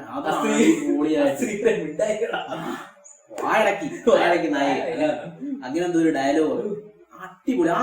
അതാണ് ആ മനുഷ്യന്റെ ആ സീനിൽ ആ തറവാട് വിറയ്ക്കുവാണ്, ഇവിടെ തിയേറ്റർ ഇറക്കിയത്. അത് ആ മനുഷ്യന്റെ ആ ഒരു പവർ, ആ അഭിനയത്തിന്റെ നമ്മളാ എന്താ പറയുക, നമ്മുടെ മൊത്തത്തിലുള്ള ആ പറയുന്ന അധികാരത്തിന്റെ ആ പവർ, അത് ആ അഭിനയത്തിന് വന്നിട്ടുള്ളൂ. അത് വേറൊരു ആക്ടറിനും എനിക്ക് തോന്നുന്നില്ല. അത്രയും ആ ഒരു ഗാംഭീര്യം അത് ഭയങ്കരമായിട്ട് അത് മമ്മൂട്ടിയെ കൊണ്ട് വേറെ ആരും ഇല്ല, മലയാളത്തിൽ ആരും ഇല്ല. അത് ഈവൻ പൃഥ്വിരാജിന് ആ ഒരു എടുപ്പൊക്കെ ഉണ്ട്. ഓക്കെ, പക്ഷെ എങ്കിൽ പോലും ആ ഡയലോഗ് നാടകീയമായിട്ടുള്ള കുറെ കാര്യങ്ങളൊക്കെ വരും. പക്ഷെ ഇത് അസാധ്യമായിട്ടാണ് ചെയ്തത്. മമ്മൂട്ടിക്ക് നെഗറ്റീവ് ഷെയ്ഡുള്ള കഥാപാത്രം കൊടുത്താൽ മമ്മൂട്ടി പൊളിക്കും. നമ്മൾക്ക് ഇതിന് മുമ്പ് കാണിച്ചുള്ളൂ. എക്സാമ്പിൾ വിധേയൻ തന്നെയാണ്. നമ്മൾ ആദ്യം മമ്മൂട്ടി അതുപോലെ ഒരു ക്യാരക്ടറിൽ വന്നത് വിധേയനകത്താണ്. വിധേയനകത്ത് ഇതുപോലത്തെ കുറച്ച് ഡയലോഗുകളും മമ്മൂട്ടി പറയുന്നുണ്ട്. പക്ഷെ അതൊരു ആർട്ട് ഫോം, അവാർഡ് ഫിലിം എന്നൊക്കെ പറയുന്ന കാറ്റഗറിയിലോട്ട് പോയതുകൊണ്ട് അത്ര അങ്ങോട്ട് വലിയ ചർച്ചകളിൽ വന്നിട്ടില്ല. പക്ഷെ ആൾക്കാർ പറയുന്നുണ്ട്, മമ്മൂട്ടിയെ കുറിച്ച് പറയുന്നുണ്ട്. പക്ഷെ ഇതോടല്ലോ, ഇതൊരു കൊമേഴ്ഷ്യൽ പടമാണ്. മമ്മൂട്ടിയുടെ ഡെവിളിഷ് ക്യാരക്ടർ അതിന് വിധേയനകത്ത് നല്ല വൃത്തിയായിട്ട് ചെയ്തിട്ടുണ്ട്. പക്ഷേ റീസെന്റ് ആയിട്ടുള്ള പടങ്ങളിലെ ലിസ്റ്റ് എടുത്ത് നോക്കുന്ന സമയത്ത് എനിക്ക് പേഴ്സണലി ഭയങ്കരമായിട്ട് ഇഷ്ടപ്പെട്ട ഒരു ക്യാരക്ടർ ഉണ്ട്. അത് ക്യാരക്ടർ, സിനിമയുടെ കാര്യമല്ല പറയുന്നത്. ഈ ഷൈലോക്ക് എന്ന് പറയുന്ന പടമില്ല, ഷൈലോക്ക് എന്ന് പറയുന്ന പടത്തിനകത്ത് മമ്മൂട്ടിയുടെ ഡെവിളിഷ് സൈഡ് ചിരിക്കുന്നതും അതൊരു അത് ഇതുവരെ കണ്ടിട്ടില്ലാത്തൊരു മമ്മൂട്ടിയാണ്. അത് പടം ടോട്ടാലിറ്റിയില് ബോറാണോ അല്ലയോ എന്നുള്ളതൊക്കെ എനിക്ക് വർക്കായി. അത് ഓക്കെ, അത് വേറൊരു കാര്യം. പക്ഷെ ക്യാരക്ടർ അസാധ്യമായിട്ടുള്ള ഡെവിളിഷ് ലുക്കില് മമ്മൂട്ടിയുടെ അവതാരം എന്ന് പറയുന്ന രീതിയിലുള്ള ഒരു സംഭവമായിരുന്നു ഷൈലോക്ക്. ചിരിയും ഒക്കെ. പക്ഷെ അതുപോലെ തന്നെ അതൊന്നും അല്ല, ഒന്നുമായിട്ട് കമ്പയർ ചെയ്യാൻ പറ്റില്ല. ഇപ്പൊ ഇത് കൊടുമൺ അല്ലേ, ആ ചിരിയല്ല ഈ ചിരി, ആ ചിരിയല്ല ഈ ചിരി. അതെന്ത് വ്യത്യാസമുണ്ട്, ഡിഫറെന്റ് അല്ലേ? അടിപൊളി ഒരു കഥാപാത്രത്തിന് വേണ്ടി ഒരു മനുഷ്യന് ഏതൊക്കെ ലെവലിൽ പോകാന്നുള്ളത് മമ്മൂട്ടി കാണിച്ചു തരുന്നു. ആ ക്യാരക്ടർ തന്നെ എത്രയൊക്കെ മാറ്റങ്ങൾ വരുത്താം. ഇതുമായിട്ട് നമ്മൾ ഒരിക്കലും വീഴത്തില്ല. നമ്മളിപ്പോ പറഞ്ഞു വന്നപ്പോ നെഗറ്റീവ് ഷെയ്ഡ് പറഞ്ഞു വന്നപ്പോ നമ്മളത് പറഞ്ഞേ ഉള്ളൂ. പക്ഷെ എവിടെ ഇല്ല, ആ നെഗറ്റീവ് അല്ല ഈ നെഗറ്റീവ്, ആ ക്യാരക്ടർ അല്ല ഇത്, ആ ചിരിയല്ല ഇത്, ഈ പറഞ്ഞല്ല ആ ചിരിയല്ല, ആ ആളല്ല ഈ ആള്. മമ്മൂട്ടി എന്താണ് പുള്ളിക്കാരൻ. അതെ, മമ്മൂട്ടിക്ക് വേണ്ടിയിട്ട് കോസ്റ്റ്യൂംസ് ആകെ ഒരു മുണ്ടും ഒരു തോർത്തും ഒരു മാലയും ഇത്രേ ഉള്ളൂ. ആ വഴിയും ആ മെതിടിയും കൊണ്ട് തന്നെ ഞെട്ടിപ്പിച്ച നമ്മളെ നടന്നു വരുന്നത് തന്നെ. അല്ലെ, നമ്മളിപ്പം കൂടുതൽ പറയുന്ന വെച്ചാൽ മമ്മൂട്ടി അതുപോലെ നമ്മളെ ഞെട്ടിപ്പിച്ചു അഭിനയത്തിലൂടെ. മേക്കപ്പിന്റെ കാര്യം പറഞ്ഞപ്പോ വേറൊരു കാര്യം കൂടെ പറയണ്ടോ, സിദ്ധാർത്ഥ വരന്റെ മേക്കപ്പ് ഒക്കെ വളരെ അടിപൊളിയായിട്ട് ഇടയ്ക്ക് നഖം കാണിക്കുന്നുണ്ട്, കൈ കറക്റ്റ് പണിയെടുക്കുന്ന ആളുടെ രീതിയൊക്കെ ശരിക്കും നമ്മൾ ഇതുമായിട്ട് കണക്ട് ചെയ്തിട്ടില്ല. ഇതേ സ്റ്റോറി ലൈൻ പറഞ്ഞു പോകുന്ന തുമ്പാട് എന്ന് പറഞ്ഞൊരു സിനിമയുണ്ട്. അതും എനിക്ക് തോന്നുന്നു ഒരു 17 നൂറ്റാണ്ടൊക്കെ ആയിരിക്കും, ബ്രിട്ടീഷുകാരുടെ സമയമൊക്കെ മുമ്പായിട്ടുള്ള. പക്ഷെ ആ സിനിമ കളർ കാണിച്ചു. അതുകൊണ്ടാണ് എനിക്ക് പറഞ്ഞത് കളറിനോട് കാണിച്ചിരുന്നെങ്കിൽ കുറച്ചുകൂടി ഇമ്പാക്ട് ഉണ്ടായിരുന്നു. അതിന്റെ സ്റ്റോറി ലൈൻ ശരിയാണ്. ഈ പറയുന്ന പോലെ രക്തം ഒക്കെ ഭയങ്കരമായിട്ട് ആക്റ്റീവായിട്ട് വന്നേനെ ഇത് കാണിച്ചു. ഇതും അതേ സ്റ്റോറി ലൈൻ അല്ലെങ്കിലും അതേ ഒരു കാലഘട്ടത്തിലെ അതേ മിത്തിക്കൽ രീതിയിൽ പറഞ്ഞു പോകുന്ന ഫോക്ലോറാണ്. ഈ മുത്തശ്ശി കഥയാണ്, രണ്ടും മുത്തശ്ശി കഥയാണ്. കുമാരി മുത്തശ്ശി കഥയാണ്, ഇത് മുത്തശ്ശി കഥയാണ്, നമ്മുടെ വാലിബൻ മുത്തശ്ശി കഥയാണ്, നമ്മുടെ സന്തോഷ് ശിവന്റെ അനന്തഭദ്രം. ഇതെല്ലാം ഒരേ ജോണറിൽ വരുന്ന സാധനമാണ്. അപ്പം ഉറപ്പായിട്ടും പിന്നെ വേറൊരു കാര്യം ആലോചിക്കും, ഇതെല്ലാം ഇറങ്ങിയെങ്കിലും പ്രമേയോധത്തിന് വേറൊരു മാറി നിൽക്കും, അതായത് ഈ കൂട്ടത്തിൽ മാറി. കാരണം ബ്ലാക്ക് ആൻഡ് ഇത് ഇവിടെ ഒന്നും പ്ലേസ് ചെയ്യേണ്ട സിനിമയല്ല ഇത് വേറൊരു തലത്തിൽ ബ്ലാക്ക് ആൻഡ് വൈറ്റിൽ ചിത്രീകരിച്ചുകൊണ്ടും വേറൊരു രീതിയിലുള്ള ട്രീറ്റ്മെന്റ് കാരണം അതിന് വേറൊരു പടമായിട്ട് തന്നെ നിൽക്കും. ഈ കൂട്ടത്തിൽ തന്നെ ആയാലും വേറൊരു പടമായിട്ട്. പിന്നെ തുമ്പാതുമായിട്ടൊന്നും കമ്പയർ ചെയ്യാം, തുമ്പാത് വേറെ ലെവലിലാണ് എടുത്തു വെച്ചിരിക്കുന്നത്. തുമ്പാതുമായിട്ടൊന്നും കമ്പയർ ചെയ്യാൻ പറ്റത്തില്ല. അല്ല, ഞാൻ പറഞ്ഞത് ഇത് കളറിന്റെ ഒരു ഡെപ്ത് വെച്ച് പറഞ്ഞത്. കളറിൽ വന്നിരുന്നെങ്കിൽ, കാരണം തുമ്പാട് എന്ന് പറഞ്ഞ സിനിമ ആദ്യത്തെ ഷോട്ടിൽ തന്നെ നമ്മളെ ഞെട്ടിപ്പിച്ചില്ല, നമ്മളെ പേടിപ്പിച്ചു. പേടിപ്പിക്കുന്ന ആദ്യത്തെ ഒരു മുത്തശ്ശി ഒരു റൂമിൽ കയറി പേടിക്കുന്ന ഒരു സീനുണ്ട്. നമ്മൾ ശരിക്കും പേടിച്ചു. തിയേറ്ററിലായിരുന്നെ മസ്റ്റായിട്ട് പേടിച്ചു. പക്ഷെ ഇത് ആ ഒരു സാധനം നമുക്ക് ഇവിടെ കിട്ടിയില്ല എന്ന് വേണമെങ്കിൽ പറയാം. പേടിപ്പിക്കാൻ വേണ്ടി ഒരു പോയിന്റ് പോലെ ഇവര് പേടിപ്പിക്കാൻ ശ്രമിച്ചിട്ടില്ല. നല്ലൊരു കഥ പറഞ്ഞു പോവാന്നുള്ളതാണ് തോന്നി ഇവരുടെ ഒരു ലക്ഷ്യം. അല്ലാതെ അതിനപ്പുറം എനിക്ക് പേഴ്സണലി ഒന്നും തോന്നിയില്ല. പക്ഷെ ഒരു നല്ലൊരു ആർട്ട് കണ്ടു, ഒരു നല്ലൊരു സിനിമ കണ്ടിട്ട് ഇറങ്ങിയ ഒരു ഫീൽ ഉണ്ടാവും പടം കണ്ടിട്ട് ഇറങ്ങി. വേണമെങ്കിൽ പ്രമേയത്തിന്റെ ഒരു സെക്കൻഡ് പാർട്ട് വേണമെങ്കിൽ എടുക്കാം. കണ്ടോ ഇതിന്റെ മെയിൻ തീം എന്ന് പറയുന്നത് ഇതാണ്, അധികാരം. അത് പല രീതിയിലും നമുക്ക് പറയാതെ ഇത് നല്ല വ്യക്തമായിട്ട് നല്ല കിടിലമായിട്ട് പറഞ്ഞിട്ടുണ്ട്. സൂപ്പർ പടം.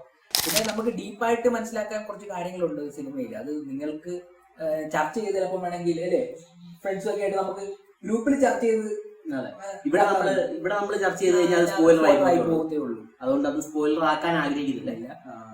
നിങ്ങളെല്ലാവരും മസ്റ്റ് ഒരു നല്ല തിയേറ്റർ തിരഞ്ഞെടുക്കുക, കാണുക. ഫാമിലി ആയിട്ട് തന്നെ. പടം എന്തായാലും ഹിറ്റാണ്, ഇപ്പോഴൊന്നും പോത്തൊന്നുമില്ല. മനസ്സമാധാനമായിട്ട് നല്ല വൃത്തിയുള്ള തിയേറ്റർ നോക്കി കണ്ടാൽ മതി. ഗംഭീര പടമാണ്. മമ്മൂട്ടിയുടെ അഭിനയത്തിന് വേണ്ടി മാത്രം സിനിമ കാണാൻ പോവാം അല്ലേ. പാവ ആസിഫ് അലി, എനിക്കറിയാം. ആസിഫ് അലി ഭയങ്കര പുള്ളി എന്ത് കാണിച്ചിട്ട് എന്ത് കാരണമാണോ ഇത് ഒഴിവാക്കിയത് മനസ്സിലായി. വേറെ ഏതെങ്കിലും പടം ഉണ്ടോ? വേറെ പടമൊന്നും എനിക്ക് എന്തായാലും അർജുന ഷോ കിട്ടിയ അവസരം നല്ല എഫക്റ്റ് ആയിട്ട് ഉപയോഗിച്ചിട്ടുണ്ട്. സൂപ്പർ ആയിട്ട് അഭിനയിച്ചിരിക്കുന്ന സിദ്ധാർത്ഥ ഭരതൻ അടിപൊളി അഭിനയം. മണികണ്ഠൻ ചെറിയ റോളാണ്, പക്ഷെ നല്ല അഭിനയിച്ചു. യക്ഷി മോശമാക്കിയിട്ടില്ല. അമൽദാലീസിന്റെ കാര്യം പറഞ്ഞപ്പോഴും അമൽദാലീസും മമ്മൂട്ടിയും കൂടെ ഒരു സീനുണ്ട്, യക്ഷി.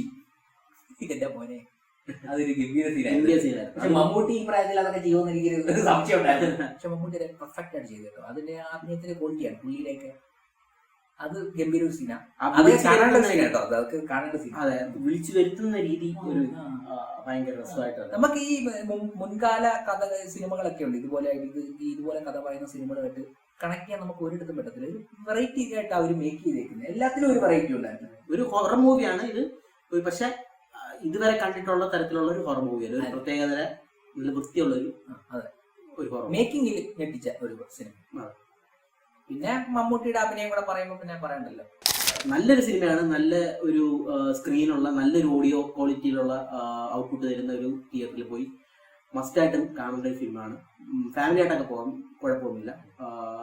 വെറും ചെറിയ കുട്ടികളൊക്കെ പോകുമ്പോൾ ചിലപ്പോൾ കുട്ടികൾ ചെറിയ കുട്ടികൾ പേടിക്കാൻ, പക്ഷെ എന്നാലും വലിയ ജംപ് സ്കെയറും കാര്യങ്ങളൊന്നും ഇല്ല. ഫാമിലി ആയിട്ട് പോയി കാണാവുന്ന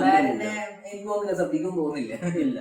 ഒരു മുത്തശ്ശി കഥ കാണുന്ന രീതിയിൽ, ഒരു മുത്തശ്ശി കഥ വായിക്കാൻ പോകുന്ന രീതിയിൽ നമുക്ക് പോയി കാണാവുന്ന ഒരു നല്ലൊരു മൂവിയാണ്. മസ്റ്റായിട്ട് നിങ്ങൾ തിയേറ്ററിൽ തന്നെ കാണാം. ഓക്കെ, ശരി, ബൈ.